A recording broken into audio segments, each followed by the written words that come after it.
We'll restart that. They won't know. They don't need to know. Now they're going to know because I just said that they won't know. And I hit record. So they're going to know a little bit, but don't tell them. They don't need to know.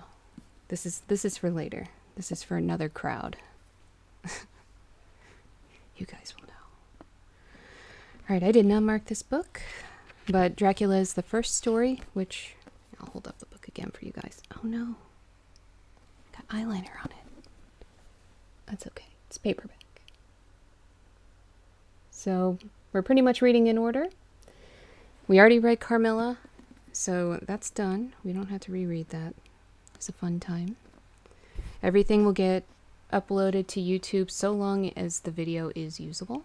Lady of Loss, good evening. I saw that you gave me a follow earlier, and I wanted to thank you for that. So thank you so much. I notice even outside of videos. Let's see. Is this the actual starting of the story? Or is this just... Yes, it is. Okay. We can mark that real quick.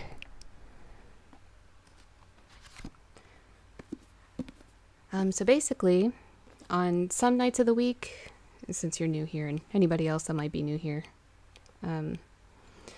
certain nights of the week, I do readings of classic horror novels or things written by independent authors, so long as they hold the copyright and give me permission to read it and get me a copy. I'll happily read it. But otherwise it has to be public domain. And it has to be original text, because some of the condensed texts, they can put a copyright on that. It becomes a bit of a gray area, and I don't like gray areas. Black and white. Let's see. Listening to story time while killing as the doctor in DBD just seems like the mood right now. It's a good mood. Oh, Cece. Oh, thank you, Cece. Oh, you are such a sweetheart. I have you on my automatic host list, by the way. Just so you know. You will get hosted. Oh, 2 people are hosting now. Oh my goodness. Thank you. I haven't even started yet. I'm gonna start sweating soon, but that's okay. So long as the makeup stays, we're good. I'll fill my water glass. Do that. It takes me a few minutes to get started. Yes, thank you for shouting him out. Oh, thank you. I hope you do too.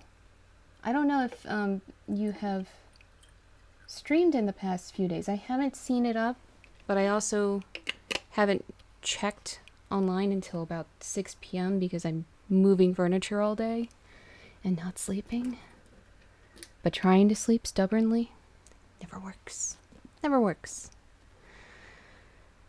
But yes, as soon as I see you online, I'll definitely catch you. But my channel should automatically host you. If I have it working right, it should.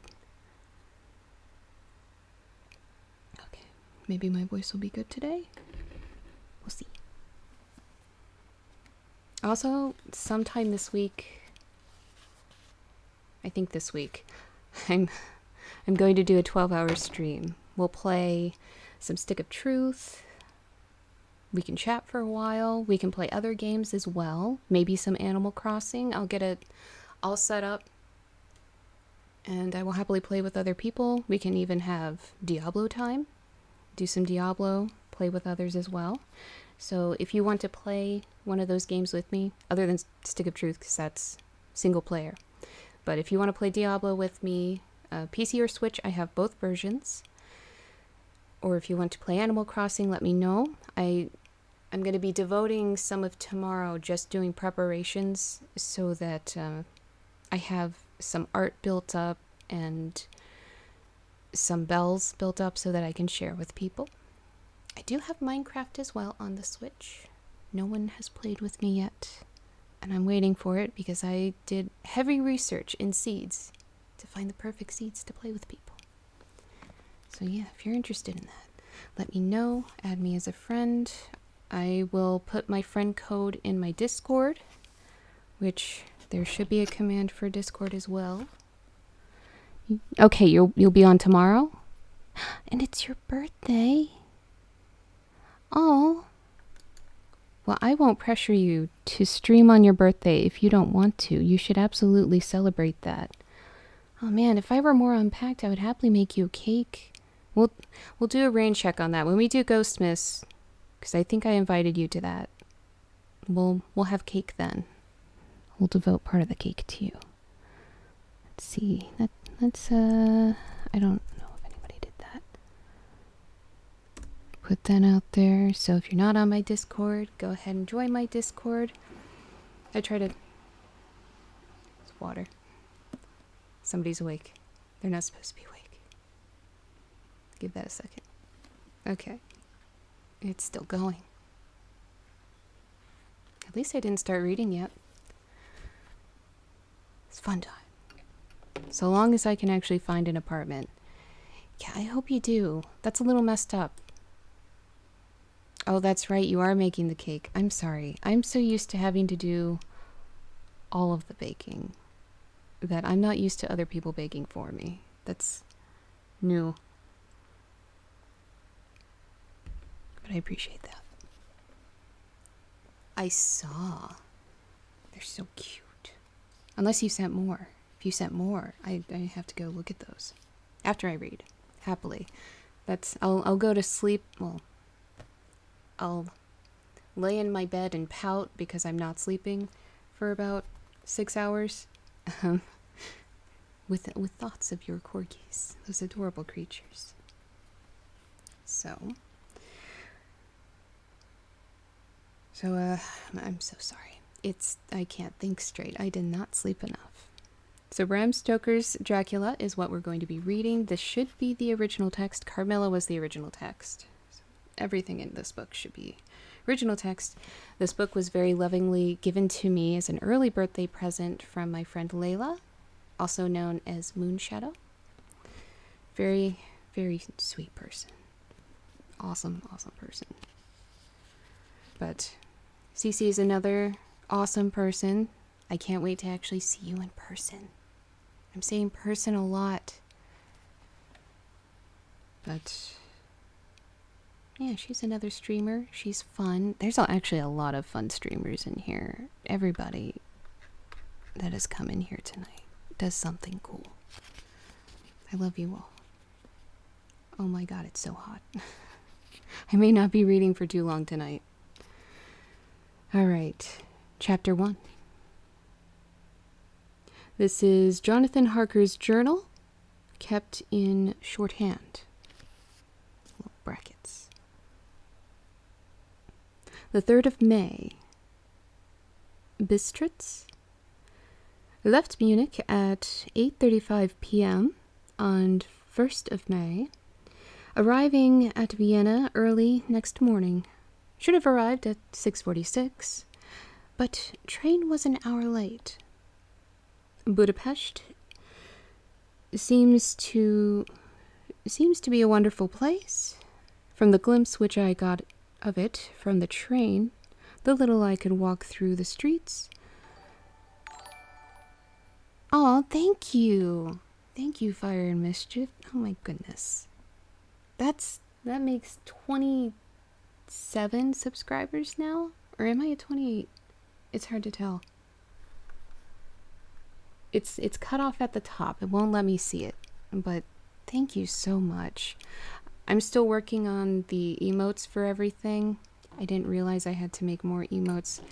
So those will be up soon. I apologize to everybody that has subscribed and did not get their special emotes yet.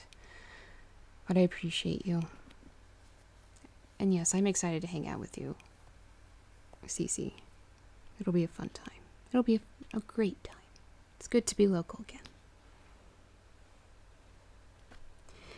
The impression I had was that we were leaving the west and entering the east, the most western of splendid bridges over the Danube, which is here of noble width and depth. and took us among the traditions of the Turkish rule. We left in pretty good time and came after nightfall to Klassenburg. Here I stopped for the night at the Hotel Royal. I had for dinner, or rather supper, a chicken done up some way with red pepper, which was very good, but thirsty. Let's see. Get recipe for Mina. So that's a little memo he put to the side. I asked the waiter, and he said it was called paprika Händel, which makes sense. A lot of German dishes, they really like paprika over there. And to that, as it was a national dish, doesn't surprise me. Should be able to get it anywhere along the Carpathians. I found my smattering of German very useful here. Indeed, I don't know how I should be able to get on without it. I mean, most of them speak English, but it is respectful to at least try. Improving the channel is hard. It is. Which, thank you for coming, Jerem. It's good to see you. I don't know if I got a chance to say hello to you yet, but hi. Oh my god, it's so hot in this room. I should have not worn the mesh top. This was too much. I might end up taking this off at some point. The dress is fine, though. Having had some time at my disposal when in London, I had visited the British Museum and made search among the books and maps in the library regarding Transylvania. I've always wanted to go. It had struck me that some foreknowledge of the country could hardly fail to have some importance in dealing with a nobleman of that country. I find that the district he named is in the extreme east of the country, just on the borders of 3 states, Transylvania, Moldavia, and Bukovina? Bukovina. I don't know if I said that right. In the midst of the Carpathian Mountains, one of the wildest and least known portions of Europe. I was not able to light on any map or work. I don't have a lamp in here, so I have to make sure it's in the light. I was not able to light on any map or work giving the exact locality of the castle Dracula, as there are no maps of this country as yet to compare with our own Ordnance Survey maps. But I found that Bistritz, the post town named by Count Dracula, is a fairly well-known place. I shall enter here some of my notes, as they may refresh my memory when I talk over my travels with Mina. In the population of Transylvania, there are 4 distinct nationalities: Saxons in the south, and mixed with them the Wallachs, who are the descendants of the Dacians or Dacians. I'm not sure how to pronounce that. Magyars in the west, and oh my god, why do you do this to me? Sheklis? Shekalis. I don't know how to say that. In the east and north. I'm going among the latter, of course you would, who claim to be descended from Attila and the Huns. Oh, wonderful. Something to be proud of, right? This may be so, for when the Magyars conquered the country in the 11th century, they found the Huns settled in it. I read that every known superstition in the world is gathered into the horseshoe of the Carpathians, as if it were the center of some sort of imaginative whirlpool. If so, my stay may be very interesting. And then a little memo. I must ask the Count all about them. Oh, I'm sorry, I'm missing chat. I found your Twitter, so I gave you follow. Oh, thank you. Let's see. But yes, I appreciate that. I'll have to check the people that have followed me recently. I think I follow you, but I'll double check and make sure that I am. Which, hello, Captain Wizardson. It's nice to see you. Oh, you love the Huns, huh? I should have put ice in my water. Sadly, I have to leave already. Have a pleasant evening. Oh, well, the video will be up on Twitch for a little bit, but I will also be posting it over on YouTube, the recorded version. So if you want to catch up later on it, you can. But thank you so much for coming by, Lady of Loss. I appreciate you. And I hope you have a lovely evening. I realize I started quite late tonight, so I apologize for that. Once all this move is done and I'm settled, I'll actually be on time again. So I appreciate everybody coming by anyway and hanging out with me as I read and sweat my tits off. So sorry. I meant, by the way. Oh, okay. That's okay. Autocorrect does that to me all the time. It hates me. I'm not saying duck, I assure you, autocorrect. It's not duck. That's not the word.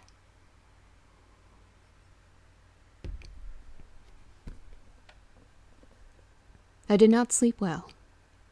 Nor did I. Though my bed was comfortable enough. So is mine.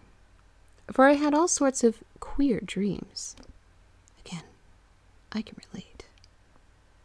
There was a dog howling at the night under my window, which may have had something to do with it, or it may have been the paprika, for I had to drink up all the water in my carafe, and was still thirsty. Towards morning I slept, and was wakened by the continuous knocking at my door, so I guess I must have been sleeping soundly then. I had for breakfast more paprika. Well, you know where you are. You are in Paprika Central. And a sort of porridge of maize flour, which they said was mamaliga, and eggplant stuffed with forcemeat. That's what it says. It says forcemeat. A very excellent dish, which they called impletada, if I'm saying it right. And there's another memoir. Get the recipe for this also. I had to hurry breakfast, for the train started a little before 8, or rather it ought to have done so, for after rushing to the station at 7:30, I had to sit in the carriage for more than an hour before we began to move. It seems to me that the further east you go, the more unpunctual are the trains. What ought they be in China? What ought they to be in China? There we go. Oh, it's morning here, almost 6 a.m.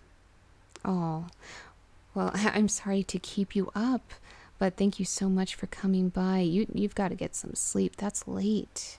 I'm sure the sun is up and everything. But you have a great morning? You have a great morning, and thank you so much for coming by. It's not even midnight here. Oh, no, it is midnight here. It's exactly midnight here. Unless you're watching this on YouTube. It's not midnight then. Probably. Maybe. Could be.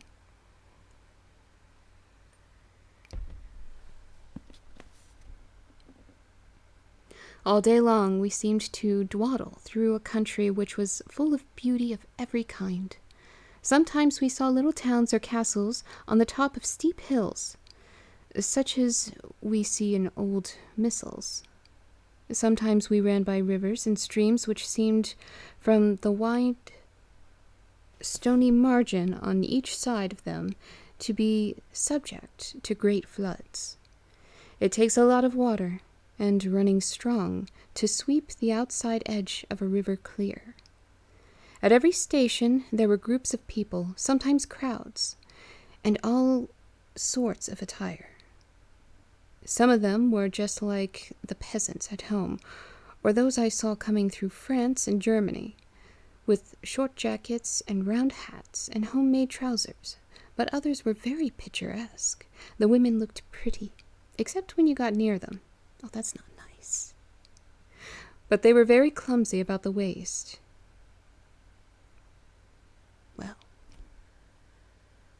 Why does the guy like paprika so much? It's more so the country. Goodbye, and thank you. Thank you again. I think he just ends up getting these dishes with paprika. But there's a lot of dishes with paprika over there. I can attest to that. I used to live there.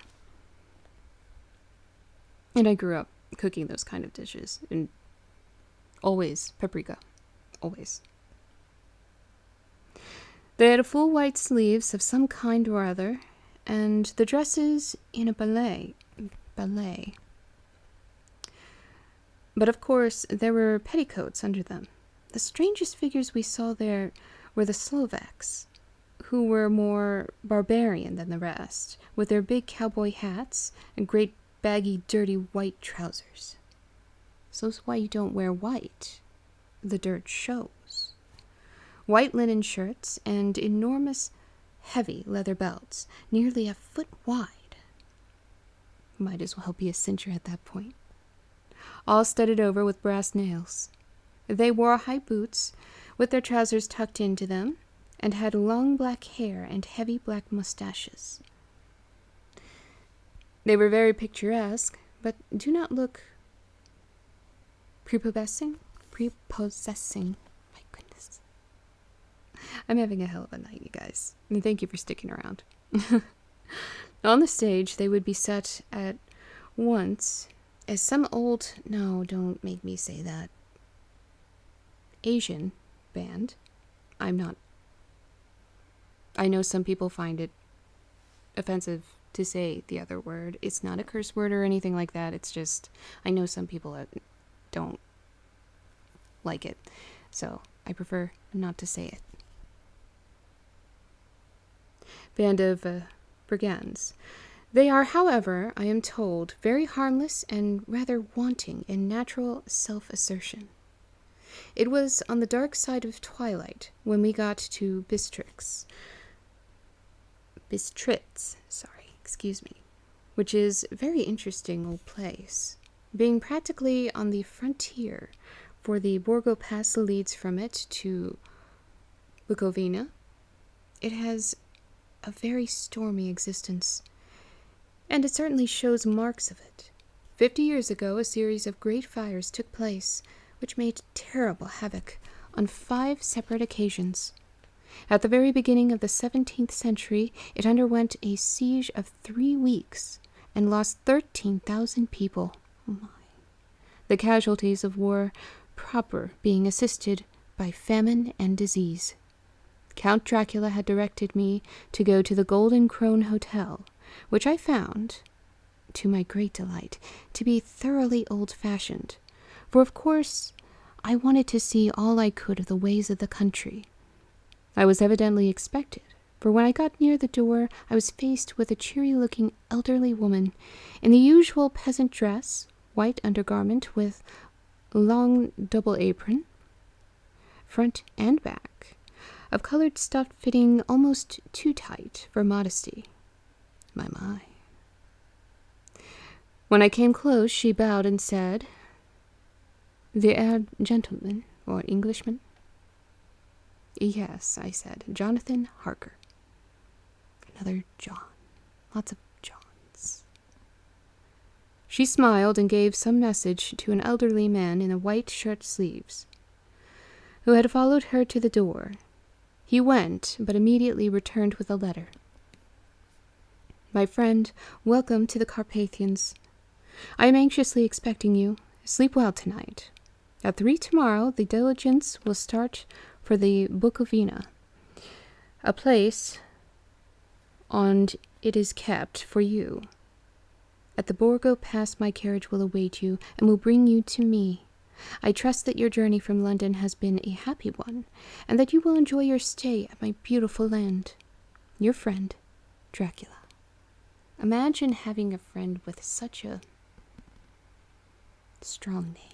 I mean, even without having all of the background that we have in our actual culture, it is a fantastic name. I'd be rather jealous. Though my name's not bad. Not Darspanky. Not referring to that name. Referring to my other name. The 4th of May. May the 4th be with you. I'm sorry. It's hot. I'm sorry. I found that my landlord had got a letter from the Count, directing him to secure the best place on the coach for me. But on making inquiries as to the details, he seemed somewhat reticent, and pretended that he could not understand my German. This could not be true, because up to then he had understood it perfectly. At least he answered my questions exactly as if he did. He and his wife, the old lady who had received me, looked at each other in a frightened sort of way. He mumbled out that the money had been sent in a letter, and that was all he knew. When I asked him if he knew Count Dracula, and could tell me anything of his castle, I gotta lean the book. Both he and his wife crossed themselves, and saying that they knew nothing at all, simply refused to speak further. It was so near the time of starting that I had no time to ask anyone else, for it was all very mysterious, and not by any means comforting. Oh, Cyber, hello, welcome. I would kiss Dracula if I was this guy. Well, I mean, he seems to be very accommodating. X-Ray, hello. Oh, you're still working on medical stuff? Oh, I'm so sorry, but thank you so much for the lurk. I appreciate you being here. I appreciate all of you being here. You guys are amazing. Amazing people, all of you. I'm talking about you. And you. And your friend.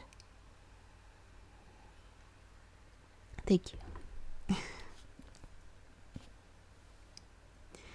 Just before I was leaving, the old lady came up to my room and said in a very hysterical way, "Must you go? Oh, young heir, must you go?"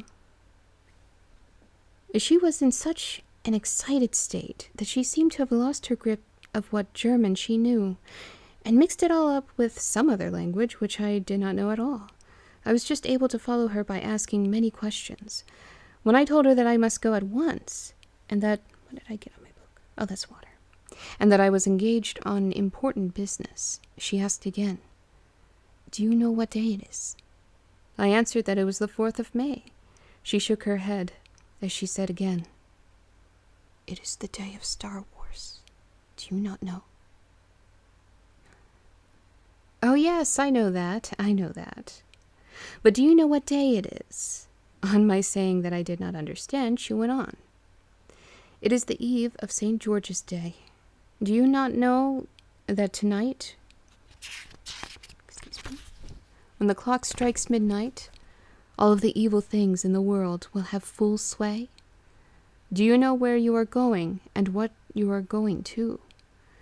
She was in such evident distress that I tried to comfort her, but without effect. Finally, she went down on her knees and implored me not to go. What a sweet lady. At least to wait a day or two before starting. It was all very ridiculous, but I did not feel comfortable. However, there was business to be done, and I could allow nothing to interfere with it. I therefore tried to raise her up and said as gravely as I could that I thanked her, but my duty was imperative, and that I must go. She then rose and dried her eyes, and taking a crucifix from her neck, offered it to me. I did not know what to do, for as an English churchman, I have been taught to regard such things as, in some measure... Hold on, I'll get this. Idolatrous? So it's just, I've never seen that word before. Thank you, Old English. And yet it seemed so ungracious to refuse an old lady meaning so well, and in such a state of mind. She saw, I suppose, the doubt in my face, for she put the rosary around my neck, and said, "For your mother's sake," and went out of the room. I am writing up this part of the diary whilst I am waiting for the coach, which is, of course, late, and the crucifix is still round my neck. Whether it is the old lady's fear, or the many ghostly traditions of this place, or the crucifix itself, I do not know. But I am not feeling nearly as easy in my mind as usual. If this book should ever reach Mina before I do, let it bring my goodbye. Here comes the coach. My goodness. Such a dramatic man. I'm going to need to refill my water.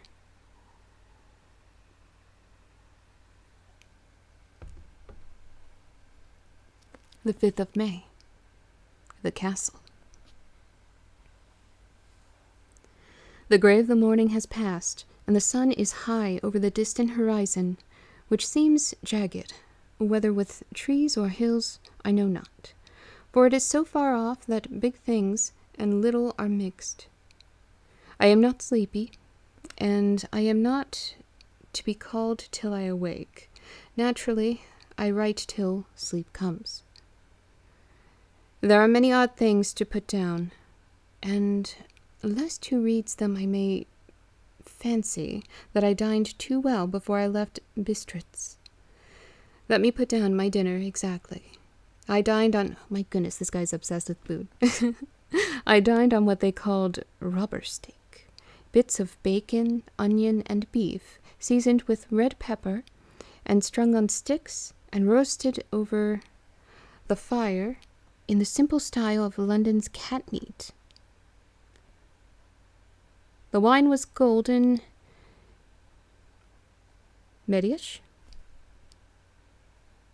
which produces a queer sting on the tongue, which is, however, not disagreeable. I had only a couple of glasses of this, and nothing else. Drink water. Even if you're not drinking a whole lot of alcohol, drink water. Let's see. All the May the 4th puns lack the Revenge of the 5th punning. I mean, I didn't want to push it too much, okay? I didn't want to overdo it. I'm trying to keep a little bit of the vibe here. Not be too silly. Okay, you got me.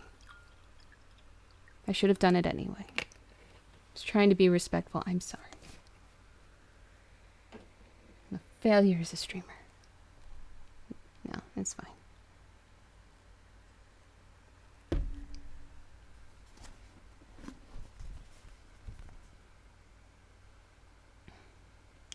When I got on the coach, the driver had not taken his seat, and I saw him talking with the landlady. They were evidently talking of me, for every now and then they looked at me, and some of the people who were sitting on the bench outside the door, which they call by a name meaning word-bearer, came and listened, and then looked at me, most of them pityingly. Oh. I could hear a lot of words, often repeated, queer words, for there were many nationalities in the crowd, so I quietly got my polyglot dictionary from my bag, and looked them out. That's interesting. I've never seen anybody word it like that. It's usually look them up, not look them out. I must say they were not cheering to me, for amongst them were Ordog, Satan, Pokul, Hell, Strigosa, oh, there we go, which, probably said that wrong, Rollick, and, what, oh, come on. Have mercy on me. How does one pronounce that? Volkslag? I don't know. I tried. Both of which mean the same thing. One being Slovak and the other Servian for something that is either werewolf or vampire. And there's a little memo here. I must ask the Count about these superstitions. Well, you are Darth Spakey, so okay. All right, maybe I do get a pass for it. You're right. Fine, it's Revenge of the 5th.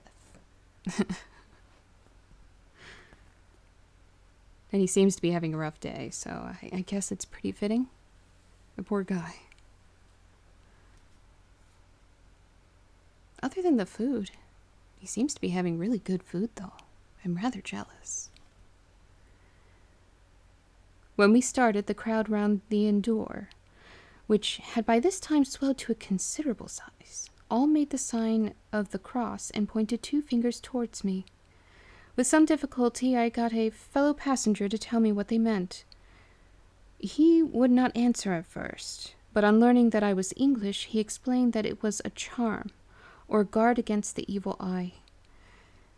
This was not very pleasant for me, just starting for an unknown place to meet an unknown man, but everyone seemed so kind-hearted, and so sorrowful, and so sympathetic that I could not be touched.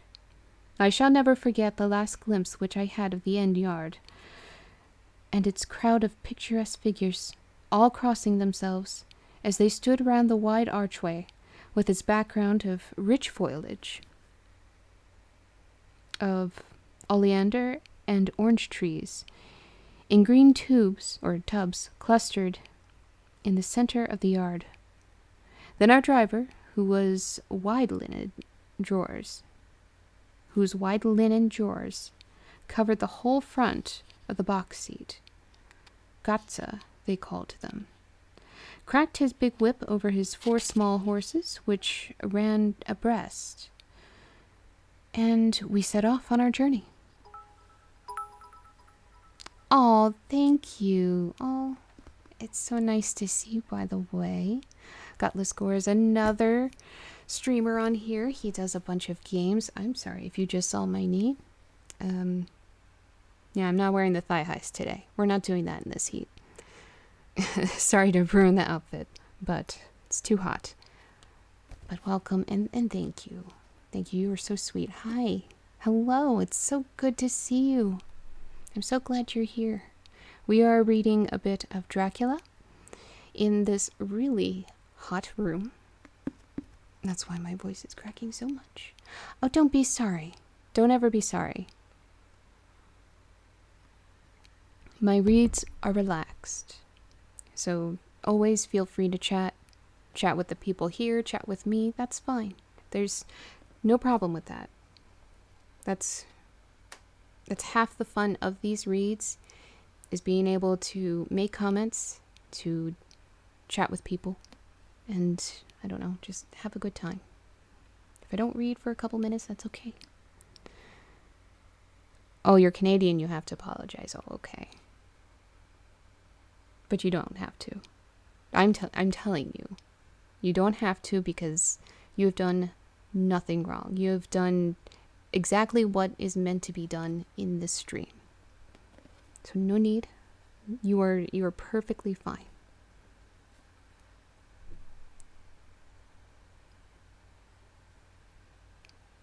I miss my blue liquid. I soon lost sight and recollection of ghostly fears in the beauty of the scene as we drove along. Although, had I known the language, or rather languages, which my fellow passengers were speaking, I might not have been able to throw them off so easily. Yeah, I'm sure they were all gossiping around you. All hearts to you. I'm so glad you're here. Before us lay a green sloping land full of forests and woods, with here and there steep hills crowned with clumps of trees or farmhouses, the bank gable end to the road.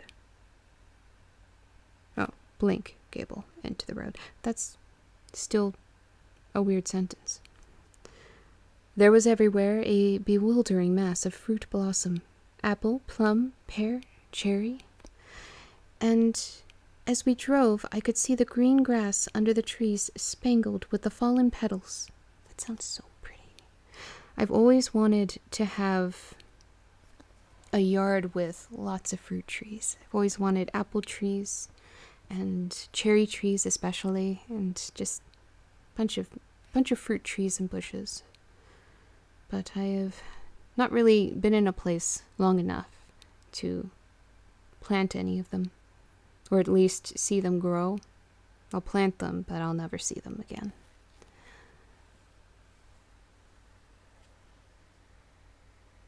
Are we shouting people out? Okay, good. Yes. Yes, shout people out. Thank you, Jerem. Thank you so much. I'm so glad you're here, and I'm so glad I made you a mod. Because you're awesome. And so is X-Ray. And so is Gutless Gore. You're all awesome. You're good people. Oh no, I marked my place. Okay, I have it. I have it. In and out amongst these green hills of what they call here the Mittelland ran the road, losing itself as it swept round the grassy curve, or was shut out by the straggling, excuse me, I was reading something different earlier. Straggling ends of pine and woods, don't ask, which here and there ran down the hillsides like tongues of flame. Ooh. The road was rugged, but still we seemed to fly over it with a feverish haste. I could not understand then what the haste meant, but the driver was evidently bent on losing no time in reaching Borgo Prund. Excuse me. I am messing up half my words tonight. I was told that this road was, in summertime, excellent, but that it had not yet been put in order after the winter snows. In this respect, it is different from the general run of the roads in the Carpathians, for it is an old tradition that they are not to be kept in good order. Of old, the Hospodars, if it's a German word, it would be Hospodars, would not repair them, lest the Turk should think that they were preparing to bring in foreign troops, and so hasten the war which was always really at loading point. Oh. Yes, everybody talk to each other. Do it. I love that everybody knows each other and they're all friendly. It's great.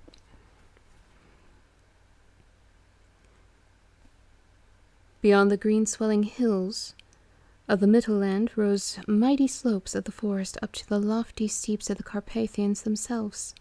Right and left of us they towered, with the afternoon sun falling upon them and bringing out all the glorious colors of the beautiful range, deep blue and purple in the shadows of the peaks, green and brown where grass and rock mingled, and the endless perspective of jagged rock and pointed crags,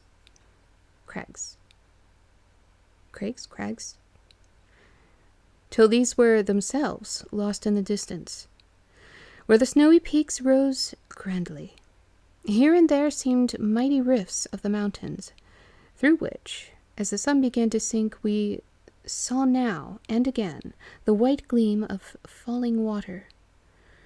One of my companions touched my arm as we swept round the base of the hill, and opened up the lofty snow-covered peak of the mountain, which seemed, as we wound on our serpentine way, to be right before us. Look!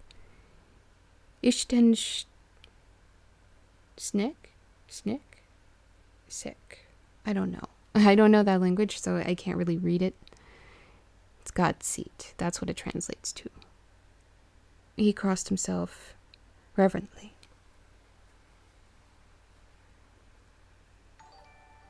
Yeah, Jerem's awesome. Oh my goodness, thank you, Gutless Gore. Thank you so much. Oh, you guys are so sweet. Thank you for the sub. And Jeremy, you're an awesome multitasker. I'm not reading all of chat right now.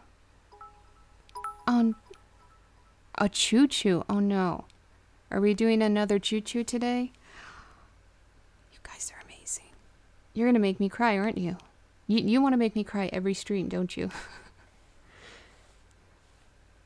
Oh my goodness. It certainly would improve my mood in this very, very hot room.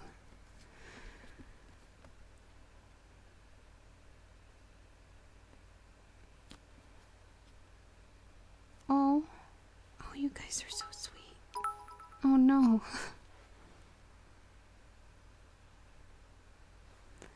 We've got Anonymous here too. That didn't sound right. Oh my goodness. Oh, we've got hype train. Hold on, I'll get back to reading in a second. I don't. Oh my. Thank you so much. Anonymous. Yeah, okay. Oh, you guys are so sweet. I appreciate all of you.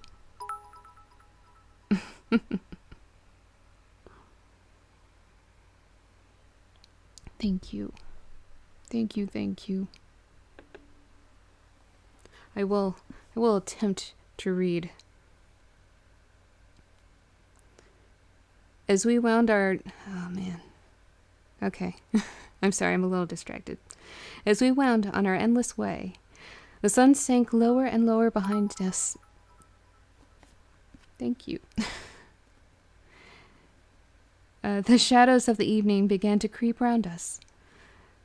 This was emphasized by the fact that the snowy mountain top still held the sunset and seemed to glow out with a delicate, cool pink. Here and there we passed the Czechs and Slovaks, and oh my goodness, thank you. And that's Gio. Oh, hello, welcome. I'm so glad you're here. You showed up right in the middle of a nice hype train while I'm trying to, oh my goodness, read and not have emotions because of these wonderful people. I'm not doing a very good job. I was just watching the movie Dracula earlier today. Oh, what a coincidence. What timing. We were just starting Dracula this evening. Oh, Jared. Oh, thank you. Okay. Oh no, I lost my place. All in picturesque attire, but I noticed that goiter was painfully prevalent. I don't know what that is. Here and there was a peasant man. Oh my. Oh. Thank you. I don't know if X-Ray saw that, but that was so sweet of you, Jerem. You're amazing. You all are amazing. I love you guys. I'm so glad I started streaming, because I just, oh my goodness. Thank you. What am I up to in subscribers now? I don't even know. Hold on. I don't know if it's going to show it. It keeps cutting it off at the top.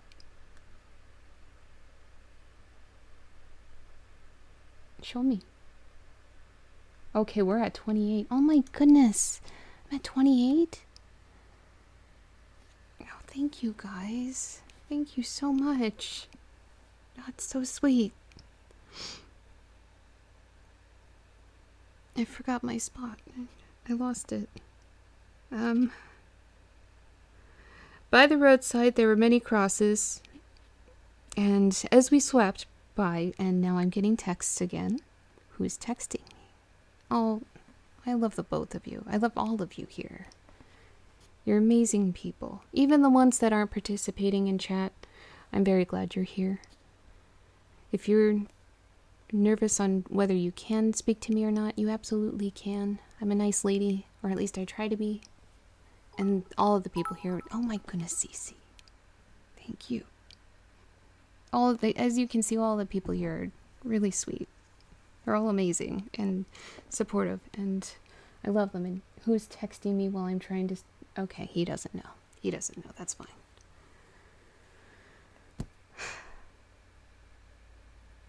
I will get through this read. We will get through this. But this is very wholesome. Oh. Oh my goodness. Oh wow, Jerem. That's right, you do.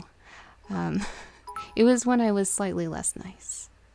Though I did ask permission. I didn't just start fights with people and hitting them with a lightsaber. I made sure to ask and let them initiate the actual battle. Oh, You guys, my heart can't handle all of this. I mean, it can, but oh my goodness.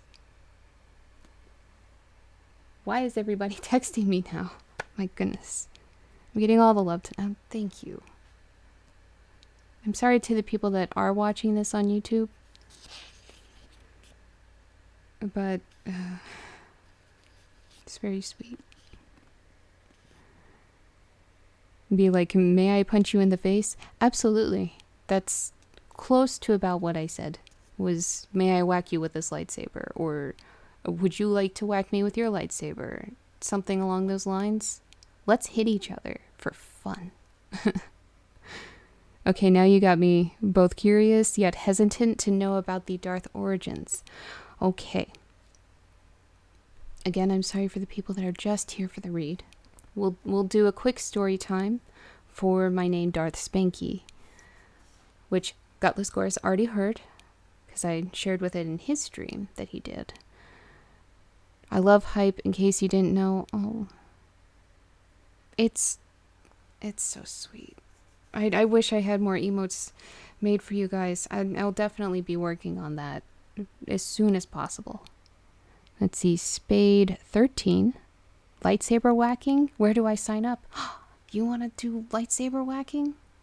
You sign up right here. So let me get this short story out of the way, and then I will continue reading. So Spanky came first, before the Darth. Spanky came from when I first started high school. I was a freshman in high school, and I played D&D with my sister, and she basically had me join Games Club, which she was president of, so I got in. We were the only two girls. But we had a group that played D&D, and that's the main reason why I even joined, was because I just wanted to play D&D. However, in order to join, you have to have a nickname assigned to you. You don't get to choose a nickname. Somebody else has to choose it, and it was always something ridiculous. Now, everybody else since then, all of their nicknames are basically lost. Nobody remembers their nicknames. Nobody. They've moved on with their lives. They're all adults now. Mine stuck.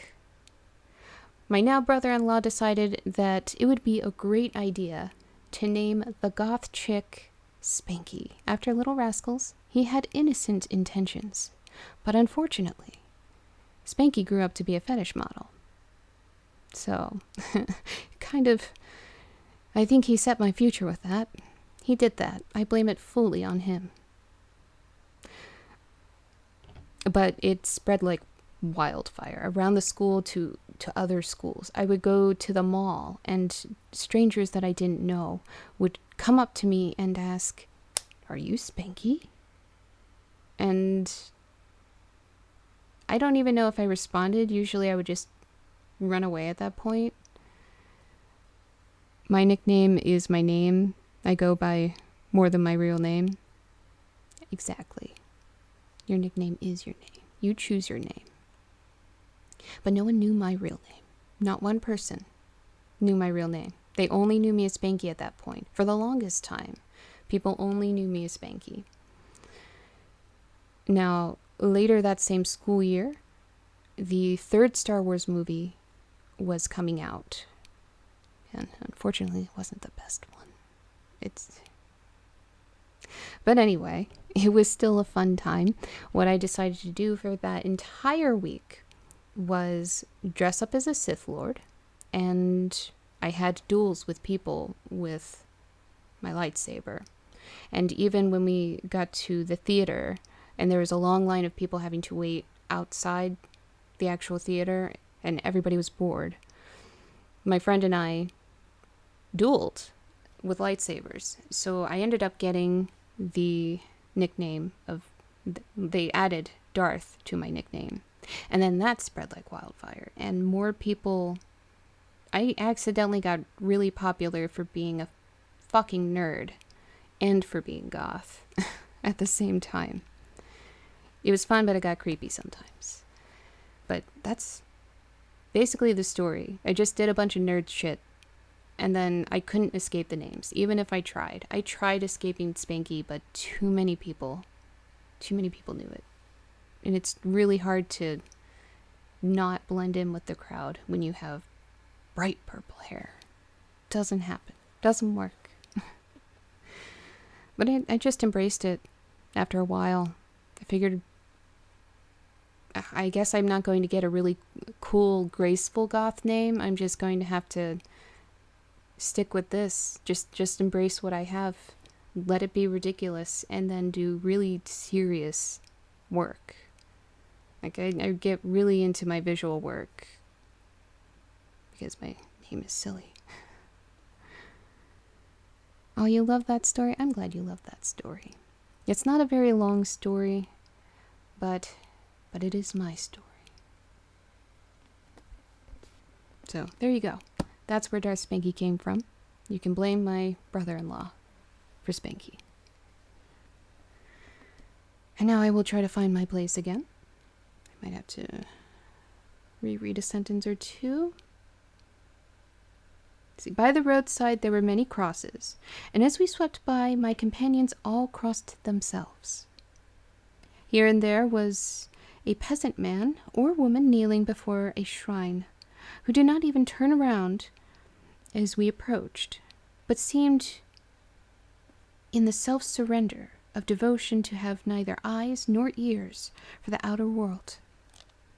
There were many things new to me, for instance, hayricks in the trees, and here and there very beautiful masses of weeping birch, their white stems shining like silver through the delicate green of the leaves. Now and again we passed a lighter? Or is it liter? I think it would be lighter. It's usually, if the I is the second letter, that is the letter you pronounce. The ordinary peasant's cart, with its long snake-like vertebra, calculated to suit the inequalities of the road. On this were sure to be seated quite a group of homecoming peasants, the Czechs with their white and the Slovaks with their colored, sheepskins, the latter carrying lace-fashioned their long staves, with axe at end. It's a strange layout of a sentence. As the evening fell, it began to get very cold. I'm jealous. It's still hot. And the growing twilight seemed to merge into one dark mistiness, the gloom of the trees, oak, beech, and pine. Though in the valleys, which ran deep between the spurs of the hills, as we ascended through the pass, the dark firs stood out here and there against the background of late-lying snow. Sometimes, as the road was cut through the pine woods that seemed in the darkness to be closing down upon us, the great masses of grayness which here and there bestrewed the trees produced a peculiarly weird and solemn effect, which carried on the thoughts and grim fancies engendered earlier in the evening, when the falling sunset threw into strange relief the ghost-like clouds which amongst the Carpathians seemed to wind ceaselessly through the valleys. Sometimes the hills were so steep that despite the driver's haste the horses could only go slowly. I wished to get down and walk up them, as we do at home, but the driver would not hear of it. No, no, he said, you must not walk here. The dogs are too fierce. And then he added, with what he evidently meant for grim pleasantry, for he looked round to catch the approving smile of the rest, and you may have enough of such matters before you go to sleep. The only stop he would make was a moment's pause to light his lamps. Oh, I'm sorry, I'm missing chat. Cece is pretty normal in my opinion. I think Spanky is cute. Oh, thank you. I think Cece's a cute name, whether it's Normal or not, it's a nice name. See, the contrast between Darth Spanky is jarring, but if you ignore the Little Rascals reference, it does sound to be a wee bit kinky. Yes, it just ended up accidentally fitting me. Well, if it makes you feel any better, the ridiculousness and irony of it all works spectacularly with the quirkiness and humor you have. All the more makes it equal parts awesome and adorable. Oh, thank you. Thank you so much. Yeah, I try not to take myself too seriously, and some goths out there do, which no shame on them, you do you. But I don't like to take myself too seriously. All of my seriousness is in the actual work that I do. That's when it comes out. Otherwise, I'm fine with being quite jovial and even goofy. Yeah, some moments. Some moments. I try.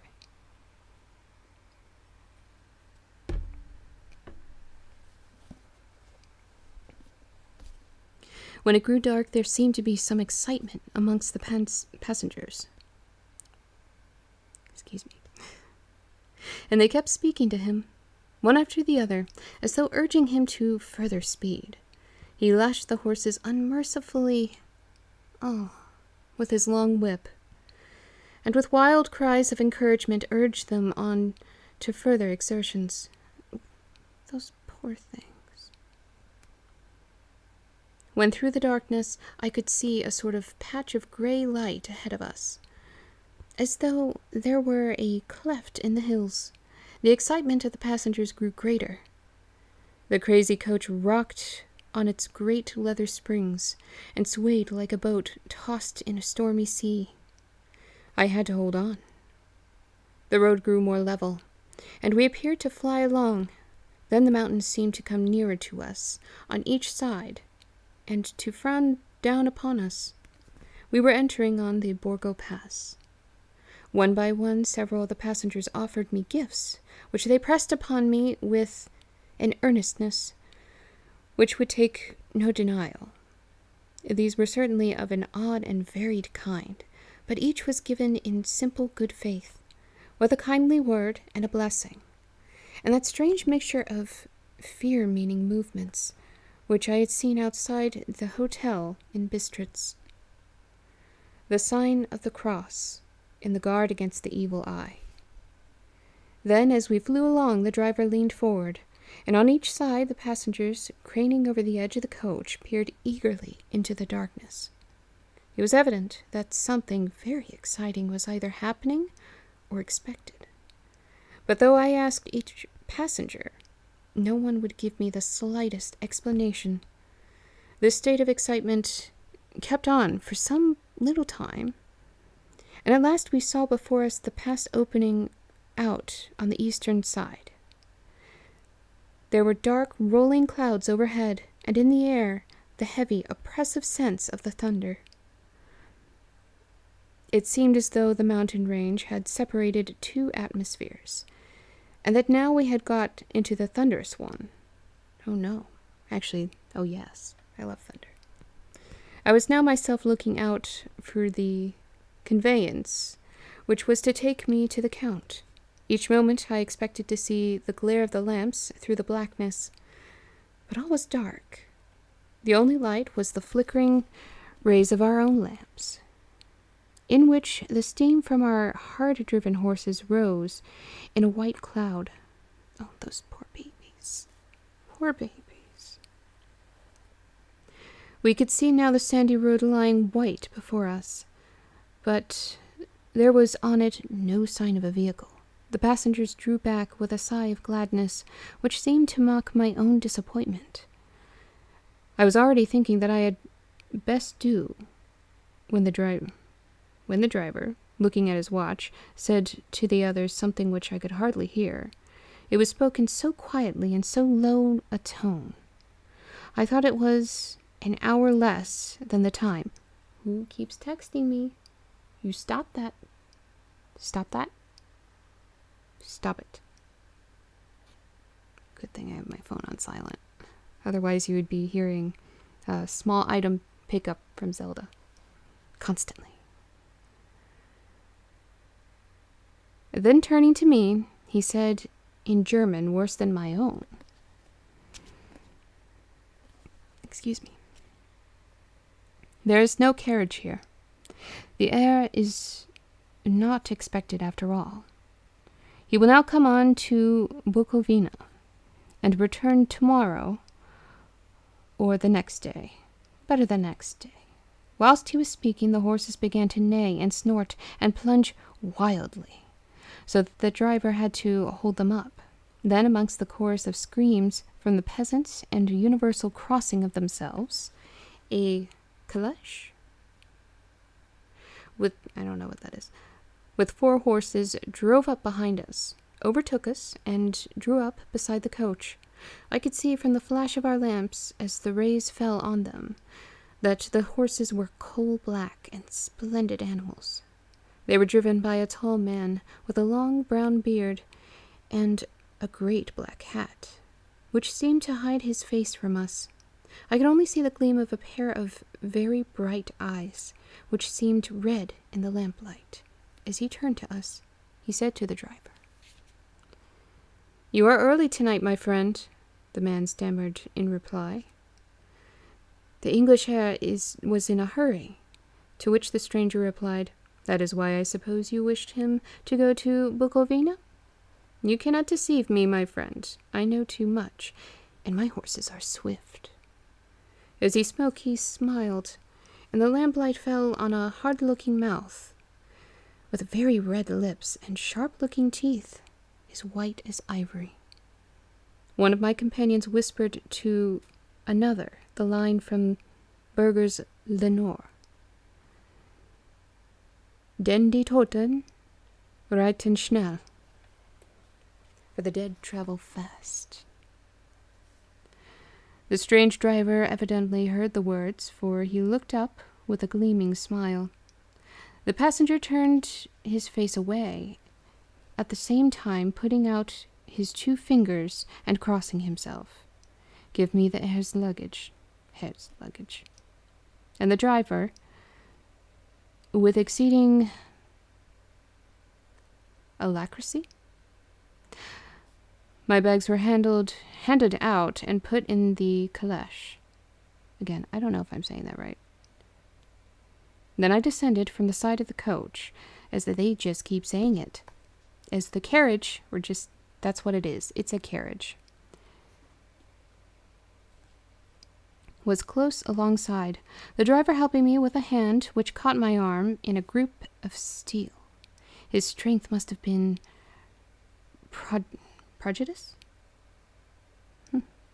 Without a word, he shook his reins, the horses turned, and we swept into the darkness of the pass. As I looked back, I saw the steam from the horses of the coach by the light of the lamps, and projected against it the figures of my late companions crossing themselves. Then the driver cracked his whip and called his horses, and off they swept on their way to Bukovina. As they sank into the darkness, I felt a strange chill, and a lonely feeling came over me. But a cloak was thrown over my shoulders, and a rug across my knees, and the driver said in excellent German, Oh, we've got someone. Hello, Darth in chat. Oh, hello. Hello, XMZ Psychotic. It's good to see you, and welcome. I hope you're having a lovely evening. I am stumbling over my words, and I'm in a very hot room. But at least I found my other light. So we've got that. I definitely need to get a lamp, though. I have to angle the book. Spade 13 is now following. Thank you so much, Spade. Thank you, and thank you for joining us. Me, us, it's us. We're all here. Thank you for joining us. Let's see, Joker Arkham 19 is now following. Thank you, Joker Arkham.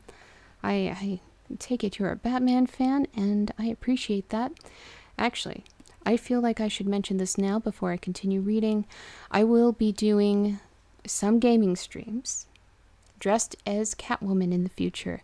I found one of my suits, so I can at least do one of them. But yes, Catwoman will be streaming soon. Maybe my 12-hour stream. that's coming up this week. I haven't chosen a day yet. It might be either Thursday or Friday. I'm thinking maybe Thursday. Sweet, another Joker fan. Hey, I like Joker too. See, I like the chill atmosphere. Pardon my lurk. I'm doing some editing stuff. Hey, there's nothing wrong with that. You do your work. This is a chill place. We just relax. If you want to chat, chat. If you just want to lurk, lurk. You just relax. It's all good, and I am very grateful that you're here. But yes, there will be future streams with me dressed as Catwoman. They will be video game streams. This is kind of my, what's the word I'm looking for? This is kind of my uniform for reading. So I'll keep wearing this dress while I'm reading. But video games, I don't have a uniform. So maybe a couple of them will be done in cosplay. I think that'll be fun. And instead of, the Goth lady plays this, it'll be the Goth Catwoman plays this. It'll be fun. It'll be a fun time. The night is chill, mine heir, and my master the Count bade me to take all care of you. There's a flask of, what is that? Shrivovitz? I hope I said that right. The plum brandy of the country, underneath the seat, if you should require it. I did not take any, but it was a comfort to know that it was there all the same. I would have taken a little swig. That's curious. Curious indeed. I felt a little strangely, and not a little frightened. I think, had there been any alternative, I should have taken it, instead of prosecuting that unknown night's journey. The carriage went at a hard pace, straight along. Then we made a complete turn and went along another straight road. It seemed to me that we were simply going over and over the same ground again. And so I took note of some salient point, and found that this was so. I would have liked to have asked the driver what this all meant, but I really feared to do so, for I thought that, placed as I was, any protest would have had no effect in case there had been an intention to delay. By and by, however, as I was curious to know how time was passing, I struck a match, and by its flame looked at my watch.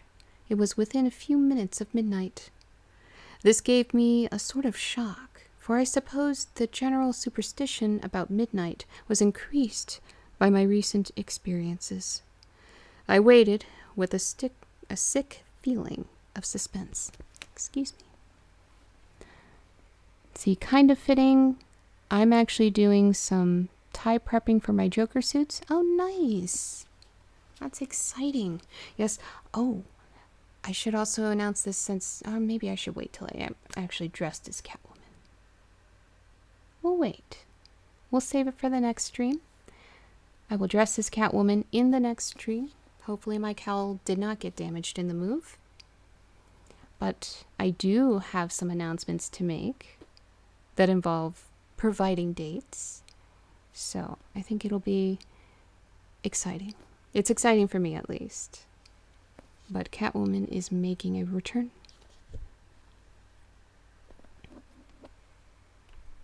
Drink a little water.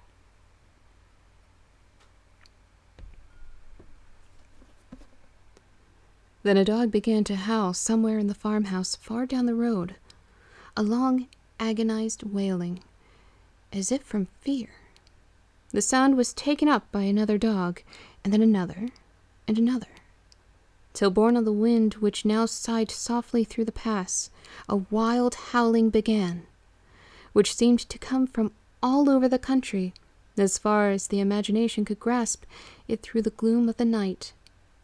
At the first howl the horses began to strain and rear, but the driver spoke to them soothingly, and they quieted down, but shivered and sweated as though after a runaway from sudden fright. Then far off in the distance, from the mountains on each side of us began a louder and a sharper howling. that of wolves, which affected both the horses and myself in the same way, for I was minded to jump from the carriage and run, whilst they reared again and plunged madly, so that the driver had to use all his great strength to keep them from bolting. In a few minutes, however, my own ears got accustomed to the sound, and the horses so far became quiet that the driver was able to descend and to stand before them. He petted and soothed them, and whispered something in their ears, as I have heard of horse tamers doing, and with extraordinary effect, for under his caresses they became quite manageable again, though they still trembled. The driver again took his seat, and shaking his reins, started off at the great pace.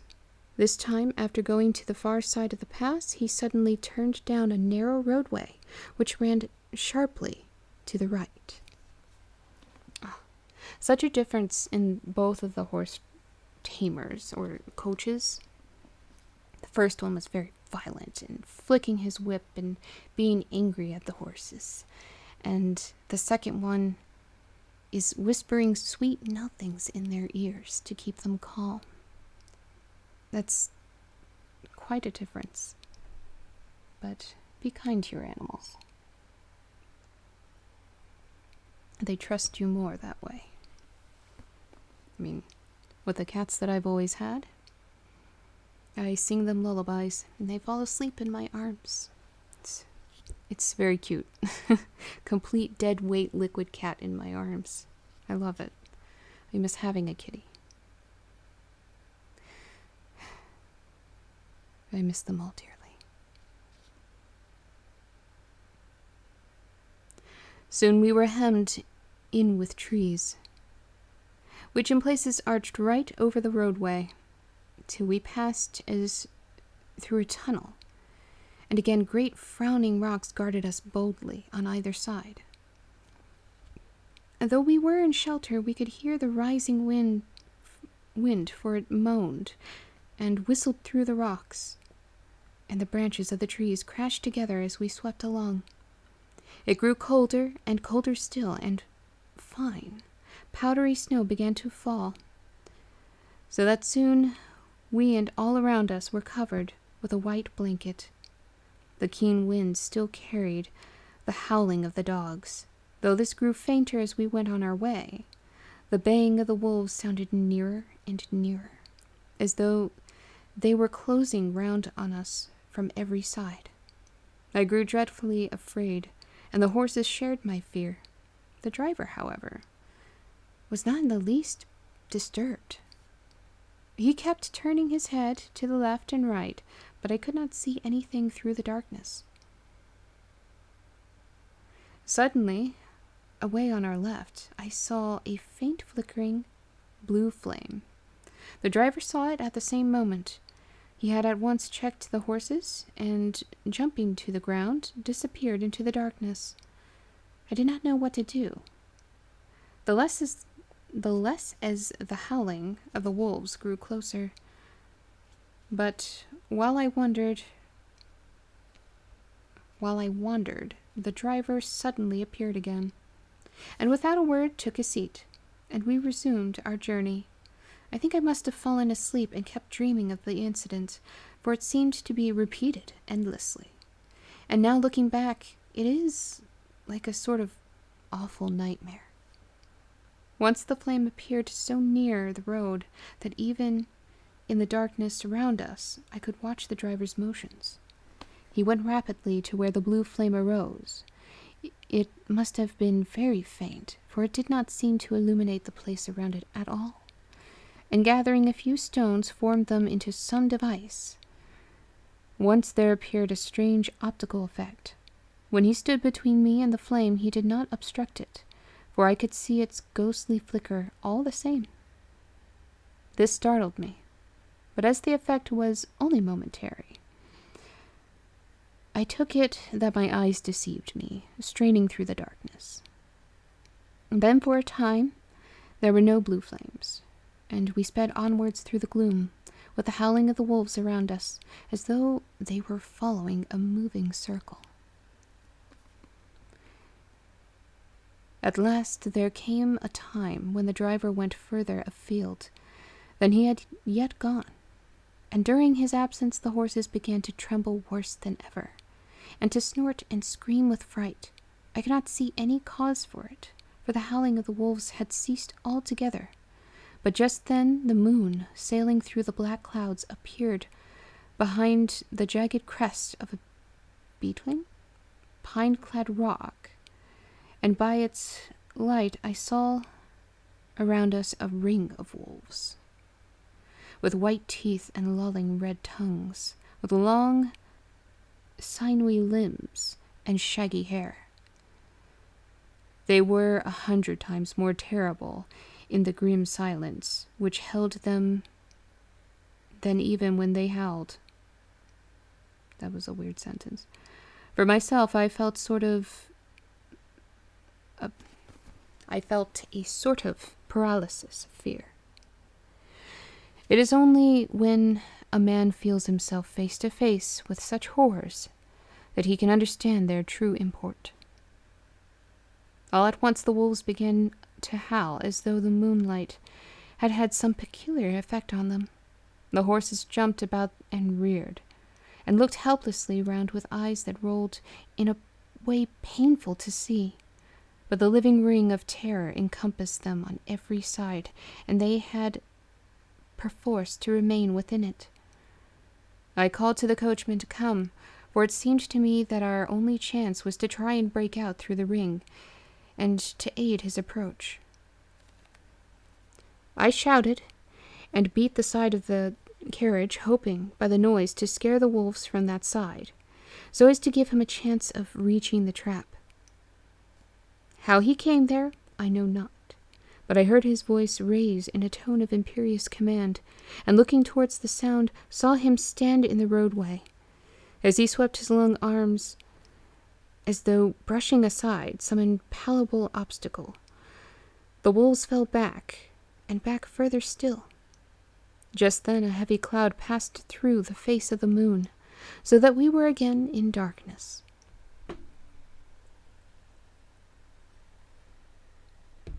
Oh, hello, Shadowed Wolf. Welcome. Oh, I'm good. My AC went out, so I'm in a very hot room. So I won't be reading too long tonight just because I am absolutely suffering. But otherwise, I'm okay. My bed finally came in. It's not set up yet, but I'll be setting that up right after stream. And then probably working on some photos or something for the rest of the night. I don't know. We'll see. It's very hot and very hard to get work done right now. Yours died too? Yeah, I hate this heat. There's, of course, a big heat wave right now. Of course. This is the time that there's a heat wave.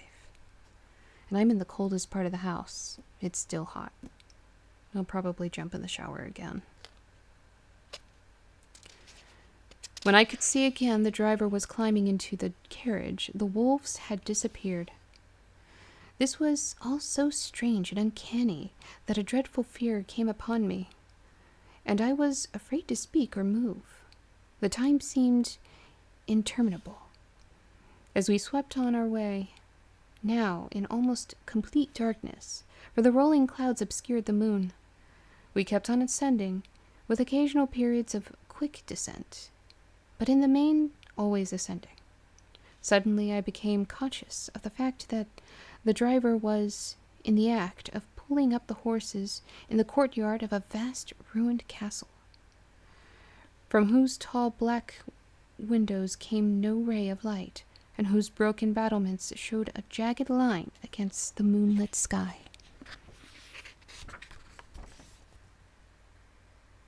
Let's see, we've had a very mild weather this past week. Unfortunately, I don't use pickle juice units.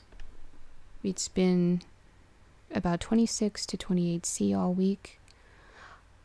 I'm used to Fahrenheit, so I can't quite gauge Celsius, unfortunately. I'm in that place that uses the goofy stuff.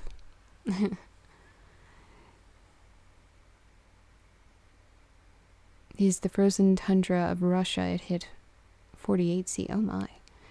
Speaking of the heat, how are you holding up with the allergy you mentioned? I'm thankfully not sweating too much. My legs are sweating a little bit, which is unfortunate. That's why I keep recrossing them. Because as they touch, they sweat. But it's not too bad. It helps that I took a cold shower ahead of time. So I'm not suffering too much. I could probably read another chapter. Let me check the time real quick.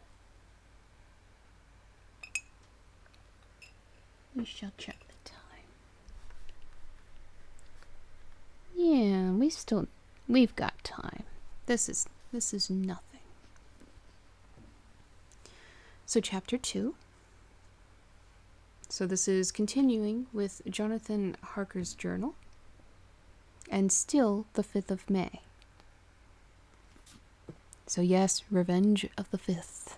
I said it. I said it with the date this time. Oh my god, my legs are sweating more. Of course, as soon as I say it's not so bad, that's when they start sweating way more. Oh no. Oh. I'm gonna end up with like bloody scratches on my legs. It's both itchy and painful at the same time. Yes, I remembered this time. High 70s, low 80s all week. If that's Celsius, that's unfortunate. If that's Fahrenheit, that's not bad.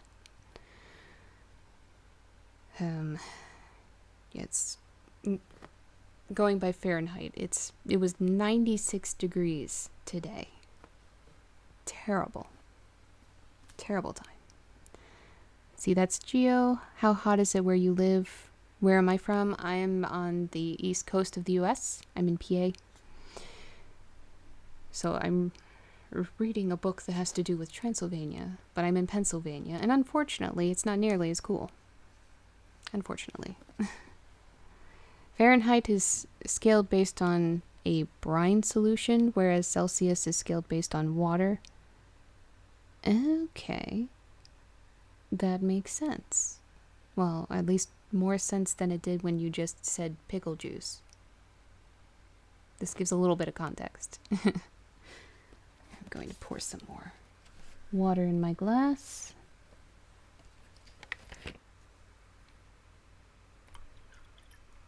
There we go. I still have some coffee here. I'm trying not to drink it all in case somebody redeems points. That way I don't have to get up and make it. Or make another.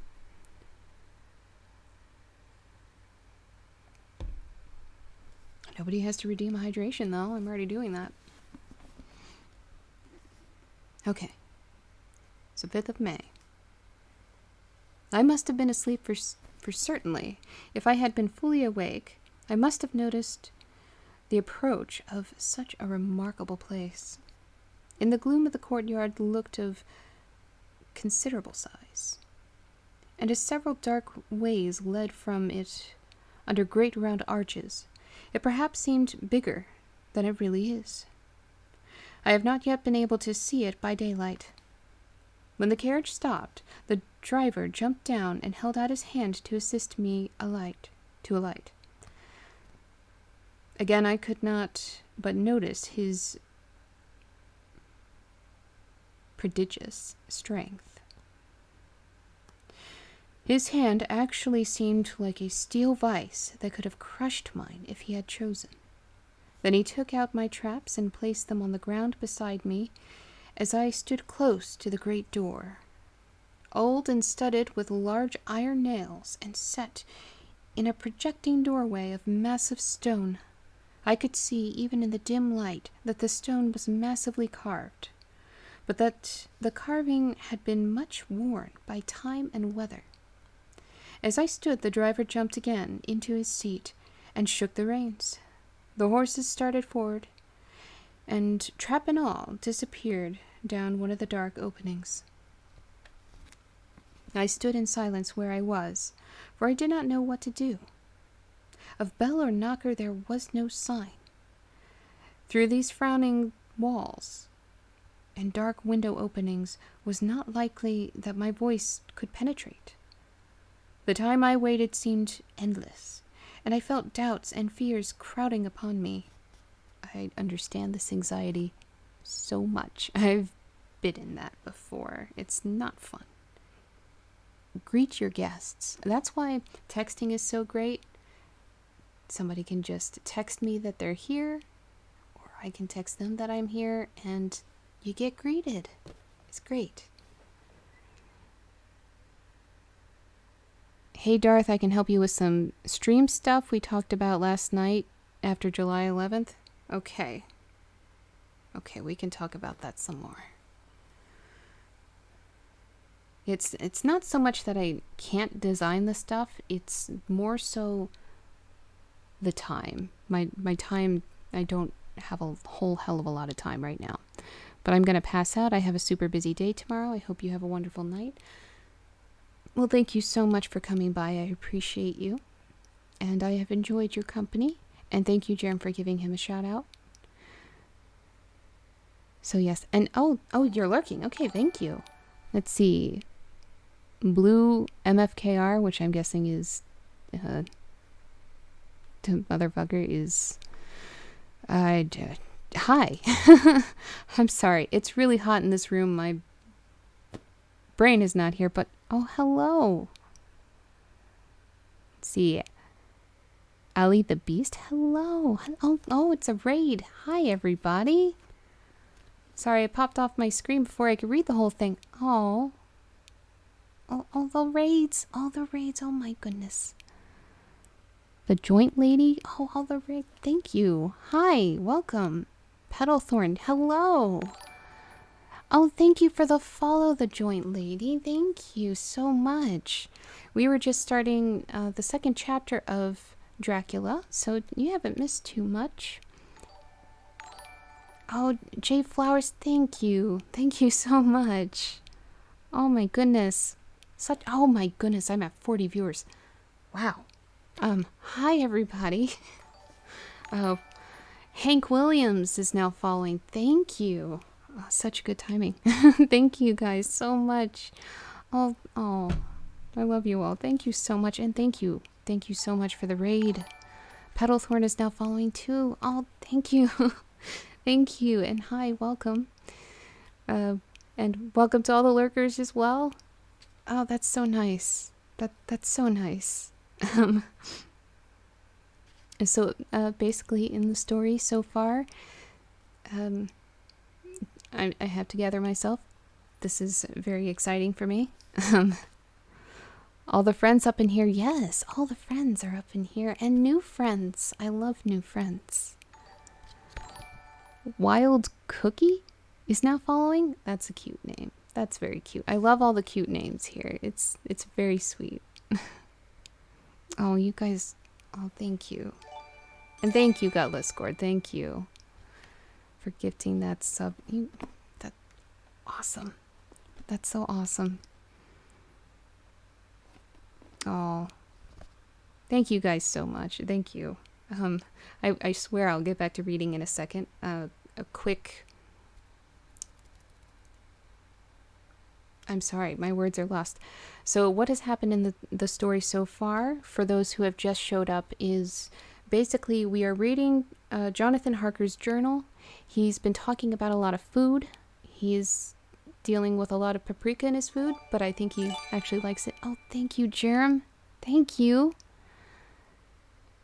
Oh, and thank you, Petalthorn. Now, that's very sweet of you.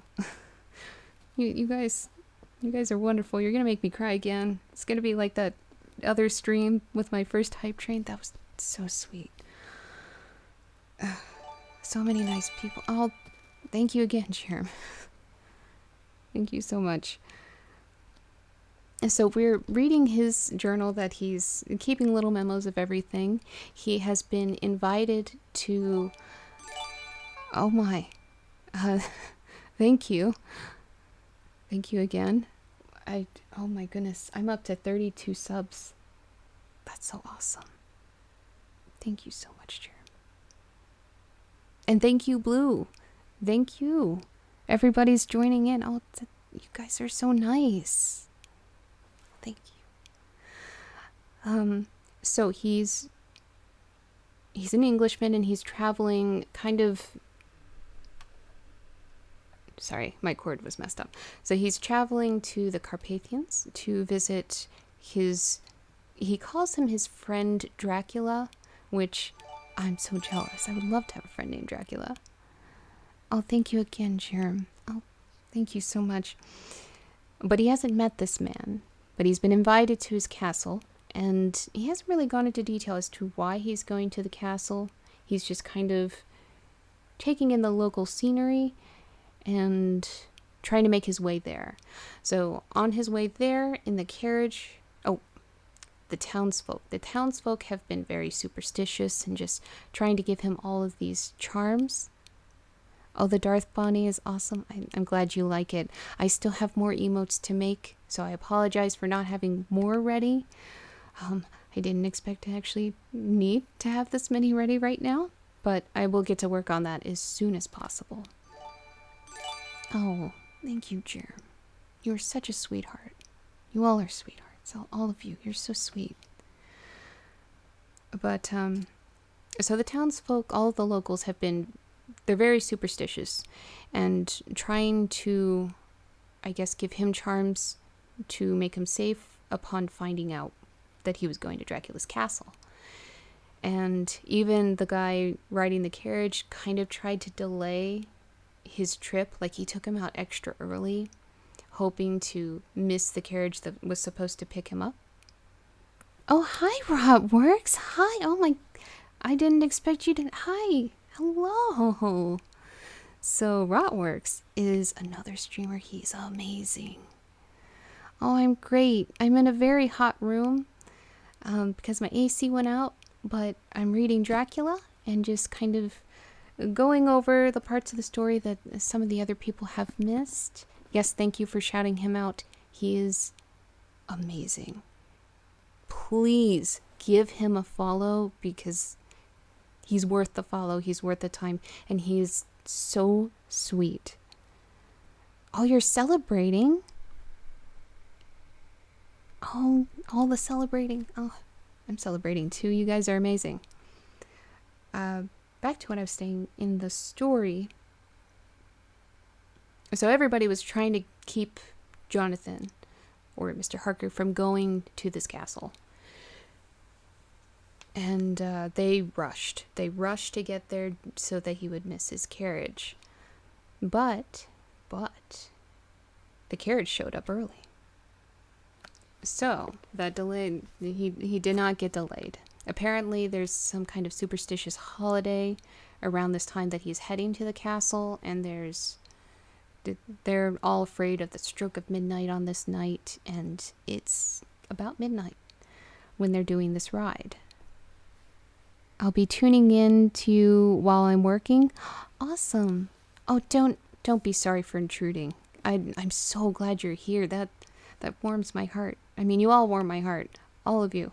But oh my God, I didn't expect you to show up, Rotworks. But thank you so much, and I love your work, all of it. I do. It's amazing, and it makes me want to draw again. So hopefully I'll be doing some drawing streams soon. But don't ever apologize for coming into my chat and being wonderfully nice, because that's what this is for. Yes, I'm reading, but it's relaxed. I want to chat with you guys. So if you want to chat with me, feel free to do so. You're not interrupting anything. This is how I wanted the stream to be. I want you guys to interact with me and each other. I'm sorry, I'm getting a little emotional. With me and each other. And I'm happy you're here. And I'm happy you're working on stuff. Not that you haven't been. You work hard. Have you ever heard of the Dresden Files? I haven't. I have not. But it sounds intriguing.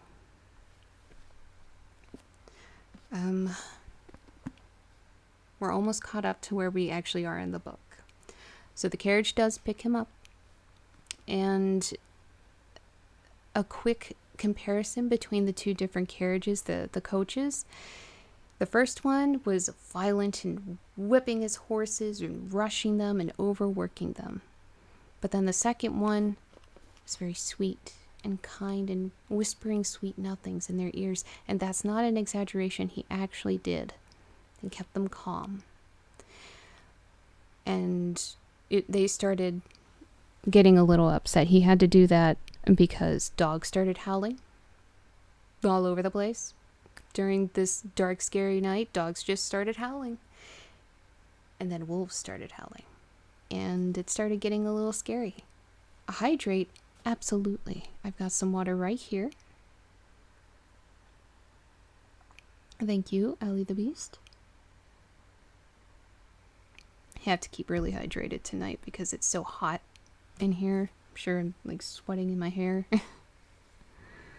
See, sweet, we got someone else pursuing you to draw. Yes. Or persuading me to draw. Yes, absolutely.